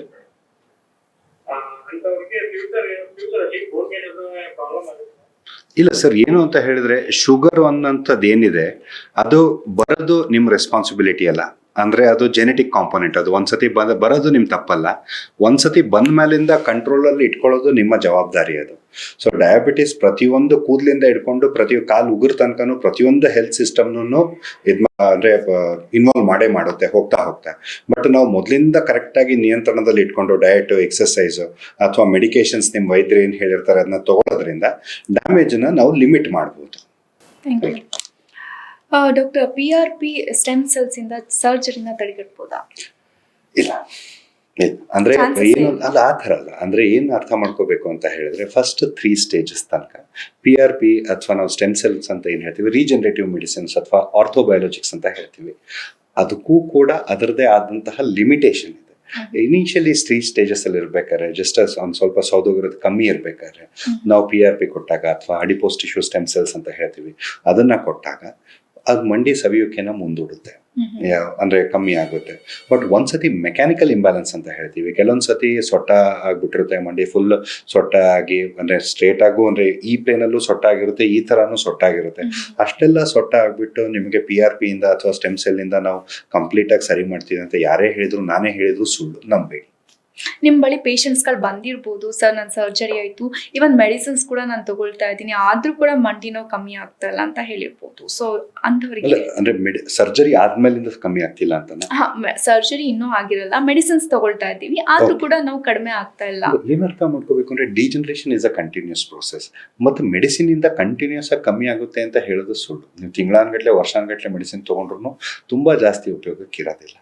ಮತ್ತೆ ರೆಸ್ಪಾನ್ಸಿಬಿಲಿಟಿ ಪೇಷಂಟ್, ಮತ್ತೆ ಶಾರ್ಟ್ ಕಟ್ ಹುಡುಕ್ಬಿಡ್ತು patient. Most of the times ಏನಾಗುತ್ತೆ, ಈಗ ಫಾರ್ ಎಕ್ಸಾಂಪಲ್ ವೇಟ್ ರಿಡಕ್ಷನ್ ತಗೊಂಡ್ರೆ ಕೆಲವೊಬ್ರು ಈ ಗ್ರೀನ್ ಲೀಫ್ ಟೀ ಕುಡಿತೀವಿ, ನಾವು ಇದನ್ನ ತಗೋತೀವಿ, ಚಿಯಾ ಸೀಡ್ಸ್ ತಗೋತೀವಿ, ಶಾರ್ಟ್ ಕಟ್ಸ್ ಇಲ್ಲ. ಅದೇ ತರ ಮಂಡಿಗೂ ಕೂಡ ಶಾರ್ಟ್ ಕಟ್ಸ್ ಇಲ್ಲ. ಲೇಟೆಸ್ಟ್ ಲಿಟರೇಚರ್ ಅಲ್ಲಿ ಎಕ್ಸರ್ಸೈಸಸ್ ನಾವು ಮೆಡಿಸಿನ್ಸ್ ನ ಕಂಪೇರ್ ಮಾಡಿದಾಗ ಲಾಂಗ್ ಟರ್ಮ್ ಅಲ್ಲಿ ಸಿಂಪಲ್ ನೀ ಐಸೋಮೆಟ್ರಿಕ್ಸ್ ಲಾಂಗ್ ಟರ್ಮ್ ಅಲ್ಲಿ ತುಂಬಾ ಹೆಲ್ಪ್ ಮಾಡುತ್ತೆ. ಆದ್ರೆ ಜನರು ಅದನ್ನ ಆಕ್ಸೆಪ್ಟ್ ಮಾಡ್ಕೊಳ್ಳೋದಿಲ್ಲ. ಇನ್ನೊಂದು, ಮೊದಲು ತುಂಬಾ ಸೌದೋಗ್ಬಿಟ್ಟಿದೆ. ಸೌದೋಗಾದ್ಮೇಲೆ ಫಾರ್ ಎಕ್ಸಾಂಪಲ್ 60 ವರ್ಷದ ತನಕ ನಾನು ದಪ್ಪ ಇದ್ದೆ, ನನಗೆ ಹೆಂಗ್ ಬೇಕೋ ಹಂಗೆ ಬದುಕ್ತೆ. 60 ವರ್ಷಕ್ಕೆ ಮಂಡಿ ಸೌದೋಯ್ತು. ನಾನು ಇವತ್ತಿಂದ ಮೆಡಿಸಿನ್ ತಗೋತೀನಿ, ಇವತ್ತಿಂದ ಎಕ್ಸರ್ಸೈಸ್ ಮಾಡ್ತೀನಿ ಅಂದ್ರೆ ನನಗೆ 60 ವರ್ಷದಿಂದ ಆಗಿರೋ ಡ್ಯಾಮೇಜ್ ನಾನು ರಿವರ್ಸ್ ಮಾಡೋಕ್ಕಾಗಲ್ಲ. ಇವತ್ತೇನಿದೆ ಈ ಮಟ್ಟಕ್ಕೆ ಒಂದ್ ಸ್ವಲ್ಪ ಮಟ್ಟಿಗೆ ರೆಡಿ ಮಾಡುತ್ತೆ. ಆ ಥರ ಇರೋದ್ರಿಂದ ಮತ್ತೆ ಯಾವ ಸ್ಟೇಜ್ ಆಫ್ ಆರ್ಥ್ರೈಟಿಸ್ ಅಲ್ಲಿ ಇದೆ, ಯಾವ ಕಾರಣ ಇದೆ, ಅದ್ರ ಮೇಲ್ಗಡೆ ನಮ್ಮ ಇದು ಡಿಪೆಂಡ್ ಆಗುತ್ತೆ. ಕಾಲ್ ಇದೆ. ಹಲೋ ಹಲೋ ಹಲೋ, ನಮಸ್ತೆ ಮೇಡಮ್. ನಮಸ್ತೆ ಸರ್, ಎಲ್ಲಿಂದ ಕಾಲ್ ಮಾಡ್ತಿದ್ದೀರಾ? ಮೇಡಮ್ ಮೈಸೂರಿಂದ ಮಾಡ್ತಿದ್ದೀವಿ. ನಿಮ್ಮ ಹೆಸರು? ನನ್ನ ಹೆಸರು ಸುಬ್ರಹ್ಮಣ್ಯ ಅಂತ. ಓಕೆ, ಡಾಕ್ಟರ್ ಇದ್ದಾರೆ, ಮಾತಾಡಿ. ಸರ್ ನಮಸ್ತೆ ಸರ್, ಹೇಳಿ. ನಮಸ್ತೆ ಸರ್. ನಮಸ್ತೆ ನಮಸ್ತೆ, ಮಾತಾಡಿ. ಸರ್ ಏನಿಲ್ಲ, ಒಂದು 2 years ಬ್ಯಾಕ್ ಸ್ಟ್ರೋಕ್ ಆಗಿತ್ತು. Okay sir. ಈಗ ಸ್ವಲ್ಪ ಪರವಾಗಿಲ್ಲ, ರಿಕವರಿ ಆಗಿದ್ದೀವಿ. ಹಾ ಸರ್. ಬಟ್ ಬಲದ ಮಂಡಿ ನೋವು ಸ್ವಲ್ಪ ಬರುತ್ತೆ ಸರ್. ಅದು ಓಕೆ ಸರ್. ಯಾಕಂತ ಗೊತ್ತಾಗ್ತಾ ಇಲ್ಲ ಸರ್. ಏನಾಗುತ್ತೆ, ಒಂದು ಸ್ಟ್ರೋಕ್ ಆದಾಗ ಯೂಶುವಲಿ ಅಂದ್ರೆ ರೈಟ್ ಸೈಡ್ ಸ್ಟ್ರೋಕ್ ಆಗಿತ್ತಾ, ಲೆಫ್ಟ್ ಸೈಡ್ ಸ್ಟ್ರೋಕ್ ಆಗಿತ್ತಾ? ಲೆಫ್ಟ್ ಸೈಡ್ ಸ್ಟ್ರೋಕ್ ಆಗಿತ್ತು. ಹಾ ಸರ್. ಸೊ ಏನಾಗುತ್ತೆ ಅಂದ್ರೆ, ಈಗ ಲೆಫ್ಟ್ ಸೈಡ್ ಸ್ಟ್ರೋಕ್ ಆಗಿತ್ತು, ಕಂಪ್ಲೀಟ್ ಹೆಮಿಪ್ಲೇಜಿ ಅಂತ ಹೇಳ್ತೀವಿ. ಸೊ ನೀವು ನಡೀತಿರ್ಬೇಕಾದ್ರೆ ಲಾಸ್ಟ್ 2 ವರ್ಷದಿಂದ ನಿಮಗೆ ರೈಟ್ ಸೈಡ್ ಮೇಲೆ ನಿಮಗೆ ಭಾರ ಜಾಸ್ತಿ ಬರ್ತಾ ಇರುತ್ತೆ. ಯಾಕಂದ್ರೆ ಲೆಫ್ಟ್ ಸೈಡ್ ಮಂಡಿ ಬ್ಯಾಲೆನ್ಸ್ ಆಯ್ತು, ಇದಾಯ್ತು, ಅಷ್ಟೊಂದು ಇರೋದಿಲ್ಲ. ಸೊ ಹೋಗ್ತಾ ಏನಾಗುತ್ತೆ, ಮಂಡಿ ಮೇಲೆ ಪ್ರೆಷರ್ ಬಂದಿರುತ್ತೆ. ಬಟ್ ಅದು ಟೆಂಪರರಿ, ಯೂಶುವಲಿ ಟೆಂಪರರಿ ಇರುತ್ತೆ. ಎಲ್ಲಿ ತನಕ ಮಂಡಿ ಸೊಟ್ಟ ಆಗಿಲ್ಲ, ಮಂಡಿ ನೇರವಾಗಿದೆ ಅಂದ್ರೆ ಸಿಂಪಲ್ ಮಂಡಿ ಎಕ್ಸರ್ಸೈಸ್ ಗಳಿಂದ.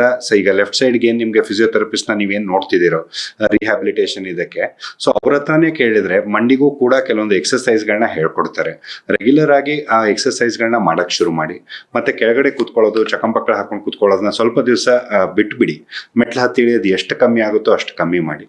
ಕಮ್ಮಿ ಆಗ್ತಾನೆ ಇಲ್ಲ ಅಂತ ಹೇಳಿದ್ರೆ ಒಂದ್ಸತಿ ಕನ್ಸಲ್ಟ್ ಮಾಡಿ ಸರ್.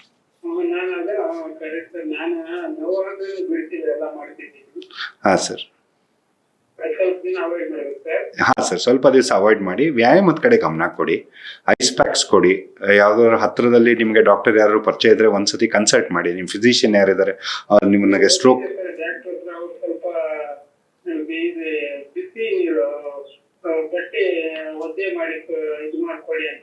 ಅದೇ ಅದು ಟೆಂಪರರಿ ನಿಮಗೆ ನೋವು ಶಮನ ಮಾಡುತ್ತೆ ಸರ್. ಲಾಂಗ್ ಟರ್ಮ್ ಅಲ್ಲಿ ನಿಮ್ಗೆ ಬೇಕಾಯ್ತು ಅಂದ್ರೆ ಕೆಲವೊಂದು ಮೆಡಿಕೇಶನ್ಸ್ ಕೊಟ್ಟಿರ್ತಾರೆ, ಅದನ್ನ ತಗೊಳ್ಳಿ. ವ್ಯಾಯಾಮದ ಕಡೆ ಗಮನ ಕೊಡಿ ಸರ್. Thank you. ನಮಸ್ತೆ ಸರ್. ಮೊದಲೆಲ್ಲ ನಾರ್ಮಲ್ ಸರ್ಜರಿ ಇತ್ತು, ಇವಾಗ ಅಪ್ಗ್ರೇಡ್ ಆಗಿದ್ದೀವಿ, ರೋಬೋಟಿಕ್ ಸರ್ಜರಿ ಅಂತ ಬಂದಿದೆ. ಹೇಗೆ ಡಿಫ್ರೆನ್ಸ್ ಏನಿದೆ, ಯಾವ್ದು ಬೆಸ್ಟ್ ಅಂತ ಹೇಳ್ಬೋದು? ಅಂದ್ರೆ ಬೆಸ್ಟ್ ಅಂತ ಹೇಳಕ್ಕಾಗಲ್ಲ. ನಾವು ಫಂಕ್ಷನಲ್ ರಿಸಲ್ಟ್ಸ್ ಅಂತ ತಗೊಂಡ್ರೆ ಎರಡಕ್ಕೂ ಏನೂ ವ್ಯತ್ಯಾಸ ಇಲ್ಲ. ಅಂದ್ರೆ ಫಂಕ್ಷನಲ್ ರಿಸಲ್ಟ್ಸ್ ಅಂತ ಹೇಳಿದ್ರೆ, ಈಗ ಇವತ್ತು ಸರ್ಜರಿ ಆಯ್ತು, 1 2 ರಿಂದ 3 ತಿಂಗಳು ಬಿಟ್ಟು ರೋಬೋಟಿಕ್ಗೂ ನಾರ್ಮಲ್ ಮಂಡಿ ಸರ್ಜರಿಗೂ ಏನೂ ವ್ಯತ್ಯಾಸ ಇಲ್ಲ. ಇನ್ ಎಕ್ಸ್ಪೀರಿಯನ್ಸ್ ಹ್ಯಾಂಡ್ಸ್ ಎರಡೂ ಕೂಡ ಸೇಮ್ ರಿಸಲ್ಟ್ಸ್ ಪ್ರೊವೈಡ್ ಮಾಡುತ್ತೆ. ರೋಬೋಟಿಕ್ ಅಡ್ವಾಂಟೇಜ್ ಏನಾಗುತ್ತೆ ಅಂತ ಹೇಳಿದ್ರೆ, ಈಗ 2 ಟೈಪ್ ರೋಬೋಸ್ ಬರುತ್ತೆ. ಅಂದ್ರೆ ಒಂದು ಸ್ಕ್ಯಾನ್ ಬೇಸ್ಡ್ ರೋಬೋಸ್ ಅಂತ ಹೇಳ್ತೀವಿ, ಇನ್ನೊಂದು ನ್ಯಾವಿಗೇಷನ್ ಬೇಸ್ಡ್ ರೋಬೋಸ್ ಅಂತ ಹೇಳ್ತೀವಿ. It is a robotic assisted surgery. ಅಂದ್ರೆ ಈಗ ನಾವು ರೋಬೋನ ಅಳವಡಿಸ್ಕೊಂಡ್ಬಿಟ್ಟು ಕಟ್ಸ್ ಅಂತ ಏನು ಹೇಳ್ತೀವಿ ಅಂದ್ರೆ ಈಗ ನಾವು ನಾರ್ಮಲಿ ಟೋಟಲ್ ನೀ ರಿಪ್ಲೇಸ್ಮೆಂಟ್ ಅಲ್ಲಿ ಮಂಡ್ಯ ಅಥವಾ ಟೋಟಲ್ ಹಿಪ್ ರಿಪ್ಲೇಸ್ಮೆಂಟ್ ಅಲ್ಲಿ ಈ ಸೌದೋಗರ ಮೂಳೆನ ಕೆಲವೊಂದನ್ನೆಲ್ಲ ಕಟ್ ಮಾಡಿಬಿಟ್ಟು ಅದರ ಜಾಗಕ್ಕೆ ಕೃತಕ ಕೀಲನ್ನು ನಾವು ಇದನ್ನ ಇಂಪ್ಲಾಂಟ್ ಮಾಡ್ತೀವಿ. ಸೊ ಆ ಕಟ್ಸ್ದು 1 mm 1.5 mm ನಮ್ಮ ಹ್ಯೂಮನ್ ಐ ಏನು ಸಣ್ಣ ಪುಟ್ಟದನ್ನ ಮಿಸ್ ಮಾಡುತ್ತೋ ಅಥವಾ 1 ಡಿಗ್ರಿ ಇವುಗಳನ್ನ ಏನು ಮಿಸ್ ಮಾಡುತ್ತೋ ಅದನ್ನ ರೋಬೋ ನಿಮ್ಗೆ ಕಂಪ್ಲೀಟ್ ಆಗಿ ಅಂದ್ರೆ ಕರೆಕ್ಟ್ ಆಗಿ ಕಟ್ ಮಾಡುತ್ತೆ. ಬಟ್ ಅದು ಬಿಟ್ರೆ ಬೇರೆ ತುಂಬಾ ವ್ಯತ್ಯಾಸ ಅಂತ ಇರೋದಿಲ್ಲ. ಸ್ಕಿನ್ ಇನ್ಸಿಷನ್ ಒಂದ್ ಸ್ವಲ್ಪ ಸಣ್ಣ ಇರುತ್ತೆ ಡೆಫಿನೆಟ್ಲಿ ಕಂಪೇರ್ ಮಾಡ್ಕೊಂಡ್ರೆ. ಬಟ್ ಅದ್ರ ಬದಲು 2 ಪಿನ್ ತೊಡೆಯಲ್ಲಿ 2 ಪಿನ್ ಕಾಲಲ್ಲಿ ಇರುತ್ತೆ, ಯಾಕಂದ್ರೆ ಅದು ಸೆನ್ಸರ್ಸ್ಗೆ ನಾವು ಯೂಸ್ ಮಾಡ್ತೀವಿ. ಹಲೋ ಹಲೋ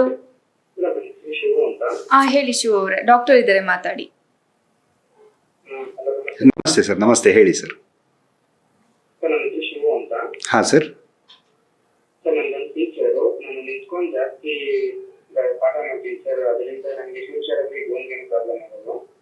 ಸರ್ ಎಲ್ಲಾರ್ಗು ಒಂದನ್ನ ನಾವೇನ್ ಅರ್ಥ ಮಾಡ್ಕೋಬೇಕು ಅಂದ್ರೆ ನಾವು ಪರ್ಮನೆಂಟ್ ಅಲ್ಲ ಸರ್. ನಮ್ಮ ಮೂಳೆಗಳು ಪರ್ಮನೆಂಟ್ ಆಗಿರುತ್ತೆ ಅಂತ ಎಕ್ಸ್ಪೆಕ್ಟು ಮಾಡಬಾರ್ದು, ಇರೋದು ಇಲ್ಲ. ಹಾಗಂತ ವೃತ್ತಿನ ಚೇಂಜ್ ಮಾಡೋದಕ್ಕೂ ಆಗೋದಿಲ್ಲ. ಈಗ ತುಂಬ ಹೊತ್ತು ನಿಂತ್ಕೊಂಡು ಕೆಲಸ ಮಾಡಿದಾಗ ಪ್ರತಿಯೊಂದು ಪ್ರೊಫೆಷನ್ಗಳಿಗೂ ಅವ್ರವ್ರದೇ ರಿಸ್ಕ್ ಇರುತ್ತೆ. ಫಾರ್ ಎಕ್ಸಾಂಪಲ್ ನಿಂತ್ಕೊಂಡು ಕೆಲಸ ಮಾಡೋರಿಗೆ ವ್ಯಾರಿಕೋಸ್ ವೇನ್ಸ್ ಇರ್ಬೋದು ಅಥವಾ ಸೊಂಟದ ನೋವು ಇರ್ಬೋದು, ಅದರದ್ದು ರಿಸ್ಕ್ ಫ್ಯಾಕ್ಟರ್ ಇರುತ್ತೆ. ತುಂಬ ಹೊತ್ತು ಕುತ್ಕೊಂಡು ಮಾಡೋರಿಗೆ ಡಿಸ್ಕ್ ತೊಂದರೆಗಳಿರುತ್ತೆ, ಅಥವಾ ಕಂಪ್ಯೂಟರ್ ವರ್ಕ್ ಮಾಡೋರಿಗೆ ಕುತ್ತಿಗೆ ಮೇಲೆ ಒತ್ತಡ ಅಥವಾ ಸರ್ವೈಕಲ್ ಡಿಸ್ಕ್ದು ಇರುತ್ತೆ. ಸೊ ಪ್ರೊಫೆಷನನ್ನು ನಾವು ಬದಲು ಮಾಡೋಕ್ಕಾಗಲ್ಲ. ಅದರಿಂದ ಮುಂದೇನಾಗುತ್ತೆ ಅದನ್ನು ಯೋಚನೆ ಮಾಡ್ಕೊಂಡ್ಬಿಟ್ಟು ಪ್ರೊಫೆಷನನ್ನು ನಾವು ಚೇಂಜ್ ಮಾಡೋಕ್ಕೂ ಆಗಲ್ಲ. ಸೊ ಎಕ್ಸರ್ಸೈಸ್ ಕಡೆ ಗಮನ ಕೊಡಿ. ಪೋಸ್ಚರ್ ನಿಂತಾಗ, ಈಗ ವಿಶ್ರಾಮ್ ಪೊಸಿಷನ್ ಅಂತ ಹೇಳ್ತೀವಿ, ಈಗ NCC ಅಲ್ಲಿ ನಿಂತ್ಕೊಂಡಾಗ 2 ಕಾಲ್ ಮಧ್ಯದಲ್ಲಿ 1.5 ಅಡಿಯಿಂದ 2 ಅಡಿ ಇಟ್ಕೊಂಡು ನಿಂತ್ಕೊಂಡಾಗ ನಿಮಗೆ ಬ್ಯಾಕ್ ಮೇಲೆ ಪ್ರೆಷರ್ ಕಮ್ಮಿ ಆಗುತ್ತೆ. ಸೊ ವ್ಯಾರಿಕೋಸ್ ವೇನ್ಸ್ ಥರದ್ದು ಏನಾದ್ರು ನಿಮಗೆ ಚೇಂಜಸ್ ಏನಾದ್ರು ಬರ್ತಿತ್ತು ಅಂತ ಹೇಳಿದ್ರೆ ಸ್ಟಾಕಿಂಗ್ಸ್ ಅಂತ ಹೇಳ್ತಾರೆ, ಟೆಡ್ ಸ್ಟಾಕಿಂಗ್ಸ್ ಹಾಕ್ಕೊಳ್ಳಿ. ಬ್ಯಾಕ್ ಅಂದರೆ ಆದಷ್ಟು ತೂಕನ ನಿಯಂತ್ರಣದಲ್ಲಿ ಇಟ್ಕೋಬೇಕಾಗುತ್ತೆ. ಯಾಕಂದ್ರೆ ನಮ್ದು ಹೊಟ್ಟೆ ತುಂಬಾ ನಾವು ದಪ್ಪ ಇದ್ಬಿಟ್ಟು ನಾವು ನಿಂತ್ಕೊಂಡಾಗ ನಮ್ಗೆ ಗೊತ್ತಿಲ್ಲದಲ್ಲೇ ಇರೋಂಗೆ ಹಿಂದಕ್ಕೆ ಆರ್ಚ್ ಆಗ್ತಾ ಇರ್ತೀವಿ. ಸೊ ಆ ಥರ ಇದ್ದಾಗ ಬ್ಯಾಕ್ ಮೇಲೆ ಪ್ರೆಷರ್ ಬರುವಂಥ ಸಾಧ್ಯತೆ ಜಾಸ್ತಿ ಇರುತ್ತೆ. ಸೊ ನಾವು ಪ್ರೊಫೆಷನ್ನ ಚೇಂಜ್ ಮಾಡೋಕ್ಕಾಗಲ್ಲ. ವ್ಯಾಯಾಮದ ಕಡೆ, ಎಕ್ಸರ್ಸೈಸ್ ಕಡೆ, ನಮ್ಮ ಲೈಫ್ ಸ್ಟೈಲ್ ಕಡೆ ನಾವು ಗಮನ ಕೊಡಬೇಕಾಗುತ್ತೆ. Thank you. ಓಕೆ ಡಾಕ್ಟರ್, ಈಗ ರೋಬೋಟಿಕ್ ಸರ್ಜರಿ ಮಾಡಿಸ್ಕೊಂಡಿರ್ತಾರೆ, ಎಷ್ಟು ಟೈಮ್ ರಿಕವರಿ ಟೈಮ್ ಆಗಿರುತ್ತೆ ಅವ್ರದ್ದು ನಾರ್ಮಲ್ ಯೂಶುವಲಿ? ಎಲ್ಲ ಸರ್ಜರಿಗಳಿಗೂ recovery time is almost same. ಅಂದರೆ ಈಗ ನಾವು ಅಡ್ವರ್ಟೈಸ್ಮೆಂಟ್ ಅಲ್ಲಿ ಹೇಳೋರಂಗೆ ಅಥವಾ ನಾವು ಸೂಪರ್ ಫ್ಲೋಸ್ ಆಗಿ ಮಾತಾಡ್ಬೋದು. ಅಂದರೆ ಈಗ ಉಪಮೇಯ ಅಂತ ಏನು ಹೇಳಿದ್ರೆ ಅಂದರೆ ಫುಲ್ ಫಾರ್ ಎಕ್ಸಾಗ್ರೇಷನ್ ಅಂತೀನಿ. ಇವತ್ತು ಸರ್ಜರಿ ಮಾಡಿದ್ರಿ, ನಾಳೆಯಿಂದ ಜಿಂಕೆ ಮರಿ ಥರ ಓಡ್ತೀರ, ಅವೆಲ್ಲ ಮಾತಾಡೋದಕ್ಕೆ ಕೇಳಿಸ್ಕೊಳ್ಳೋಕ್ಕೆ ಚೆನ್ನಾಗಿರುತ್ತೆ. ಬಟ್ ರಿಯಲಿಸ್ಟಿಕ್ ಆಗಿ ನೋಡೋದಾದರೆ ಯೂಶಲಿ 1 to 3 weeks ತನಕ ಪೇಷಂಟ್ಗೆ ವಾಕರ್ ಬೇಕಾಗುತ್ತೆ ಆನ್ ಅನ್ ಆವ್ರೇಜ್. ಕೆಲವೊಂದು ಪೇಷಂಟು 1 ವಾರದಲ್ಲೇ ವಾಕರ್ ಬಿಟ್ಟು ನಡ್ಕೊಂಬಂದಿರೋರು ನೋಡಿದ್ದೀವಿ. ಕೆಲವೊಂದು ಪೇಷಂಟ್ಸು 1 ತಿಂಗಳು 1.5 ತಿಂಗಳು ತಗೋತಾರೆ ವಾಕರ್ ಇಟ್ಕೊಂಡ್ಬಿಟ್ಟು. ಬಟ್ ಆ್ಯಕ್ಚುಲ್ ಆಗಿ ಟೋಟಲಿ ರೀಪ್ಲೇಸ್ಮೆಂಟ್ ಸರ್ಜರಿ ಆಗಿದೆ ಅಂತಲೇ ಮರೆತು ಬಿಟ್ಟು ನೀವು ಇದು ಮಾಡೋದಕ್ಕೆ 1.5 months to 2 months ತಗೊಳುತ್ತೆ. ಬೈ 1 month ಪೇಷಂಟ್ ಕಂಫರ್ಟ್ ಝೋನಲ್ಲಿ ಬಂದಿರ್ತಾರೆ. ಅಷ್ಟರ ಮಟ್ಟಿಗೆ ನೋವು ಇರೋದಿಲ್ಲ. 1.5 ತಿಂಗಳಿಂದ 2 ತಿಂಗಳು ಅಷ್ಟೊತ್ತಿಗೆ ಸರ್ಜರಿ ಆಗಿದೆ ಅಂತಾನೆ ಮರ್ತು ಬಿಟ್ಟು ನಾರ್ಮಲ್ ಜನ ಹೇಗೆ ನಡೀತಿರ್ತಾರೆ ಅಲ್ಲಿ ತನಕ ಬರ್ತಾರೆ. ಬಟ್ ಏನು ಅಂತ ಹೇಳಿದ್ರೆ ಪೇಷಂಟ್ ರೆಸ್ಪಾನ್ಸಿಬಿಲಿಟಿನೂ ಇರುತ್ತೆ. ಎಲ್ಲದನ್ನು ಸರ್ಜನ್ ಮೇಲೆ ಬಿಟ್ಬಿಟ್ಟು ಸರ್ಜರಿ ಆದ ತಕ್ಷಣ ಮ್ಯಾಜಿಕ್ ಅಂತಲ್ಲ, ಪೋಸ್ಟ್ ಆಪರೇಟಿವ್ ಎಕ್ಸರ್ಸೈಸ್, ರೆಜಿಮಿನ್, ಫಿಸಿಯೋಥೆರಪಿ ಇವುಗಳನ್ನೆಲ್ಲ ಕಡೆ ಗಮನ ಕೊಡಬೇಕಾಗುತ್ತೆ. ಎಸ್, ನೋಡಿದ್ರಲ್ಲ ವೀಕ್ಷಕರೇ, ಇವತ್ತಿನ ಜೀವನ್ ರೇಖಾ ನೇರ ಪ್ರಸಾರ ಕಾರ್ಯಕ್ರಮದಲ್ಲಿ ಸಂಧಿವಾತ ಅಂದ್ರೇನು, ಸಂಧಿವಾತದ ಲಕ್ಷಣಗಳೇನು, ಸಂಧಿವಾತಕ್ಕೆ ಒಳಪಟ್ಟವರು ಯಾವೆಲ್ಲ ಶಸ್ತ್ರಚಿಕಿತ್ಸೆಗೆ ಒಳಪಡಬೇಕಾಗತ್ತೆ, ಈಗಷ್ಟೇ ಸಾಕಷ್ಟು ಮಾಹಿತಿಯನ್ನ ಬಾನವಿ ಆಸ್ಪತ್ರೆಯ ವೈದ್ಯರಾದಂತಹ ಡಾಕ್ಟರ್ ಆಕಾಶ್ ಅವರು ನಿಮಗೆ ನೀಡಿದ್ರು ಅಂತ ಹೇಳ್ತಾ, ಸರ್ ನಿಮ್ಮ ಬಿಸಿ ಸ್ಕೆಡ್ಯೂಲ್ ಅಲ್ಲೂ ನಮ್ಮ ಸ್ಟುಡಿಯೋಗೆ ಬಂದು ನಮ್ಮ ವೀಕ್ಷಕರಿಗೆ ಸಾಕಷ್ಟು ಮಾಹಿತಿನ ನೀಡಿದ್ರಿ. ಧನ್ಯವಾದಗಳು. Thank you. ಮತ್ತೊಂದು ಕಾರ್ಯಕ್ರಮದಲ್ಲಿ ನಿಮ್ಮ ಮುಂದೆ ನಾನು ಹಾಜರಿರ್ತೀನಿ. ಹೀಗೆ ನೋಡ್ತಾ ಇರಿ ನಿಮ್ಮ ನೆಚ್ಚಿನ ಸಿ ಮೈಸೂರು ವಾಹಿನಿ. ಅತ್ಯಾಧುನಿಕ ಸೌಲಭ್ಯಗಳು, ನುರಿತ ಅನುಭವಿ ವೈದ್ಯರ ತಂಡದೊಂದಿಗೆ ಉತ್ತಮ ಚಿಕಿತ್ಸೆಗಳು ಭಾನವಿ ಆಸ್ಪತ್ರೆಯಲ್ಲಿ ಲಭ್ಯ. ನಮ್ಮಲ್ಲಿ ನ್ಯೂರಾಲಜಿ, ನ್ಯೂರೋ ಮೈಕ್ರೋಸ್ಕೋಪಿಕ್ ಚಿಕಿತ್ಸೆ, ENT, ಕಿಡ್ನಿ ಸ್ಟೋನ್ಗೆ ಲೇಸರ್ ಚಿಕಿತ್ಸೆ, dermatology, tattoo removal laser treatment, hair transplant, gynaecology, paediatric, radiology, laboratory, diagnostics, 24/7 pharmacy, emergency ಮತ್ತು ಆಂಬ್ಯುಲೆನ್ಸ್ ಸೇವೆಗಳು ಲಭ್ಯ. ಆಧುನಿಕ ವೈದ್ಯಕೀಯ ಸಲಕರಣೆಯನ್ನ ಹೊಂದಿರುವ operation theatre, ICU, endoscopic, dialysis ಚಿಕಿತ್ಸೆಗಳನ್ನ ನೀಡಲಾಗುವುದು. ಇದಲ್ಲದೆ ಸರ್ಕಾರಿ ಮತ್ತು ಯಾವುದೇ ಖಾಸಗಿ ಹೆಲ್ತ್ ಇನ್ಶೂರೆನ್ಸ್ ಯೋಜನೆಯನ್ನ ಒಳಗೊಂಡಿದೆ. ಸೇವಾ ಮನೋಭಾವ ಹೊಂದಿರುವ ವೈದ್ಯರು ಮತ್ತು ನರ್ಸಿಂಗ್ ಸಿಬ್ಬಂದಿಗಳಿಂದ ಉತ್ತಮ ಸೇವೆ ನೀಡಲಾಗುವುದು. ನಿಮ್ಮ ಯಾವುದೇ ಆರೋಗ್ಯ ಸಮಸ್ಯೆಗೆ ಸೂಕ್ತ ಚಿಕಿತ್ಸೆ ಪಡೆಯಲು ಭಾನವಿ ಆಸ್ಪತ್ರೆಗೆ ಭೇಟಿ ಕೊಡಿ. ಸಂಪರ್ಕಿಸಿ ಭಾನವಿ ಆಸ್ಪತ್ರೆ, P2, Aniketana road, E&F block, Kuvempu Nagar, Mysuru.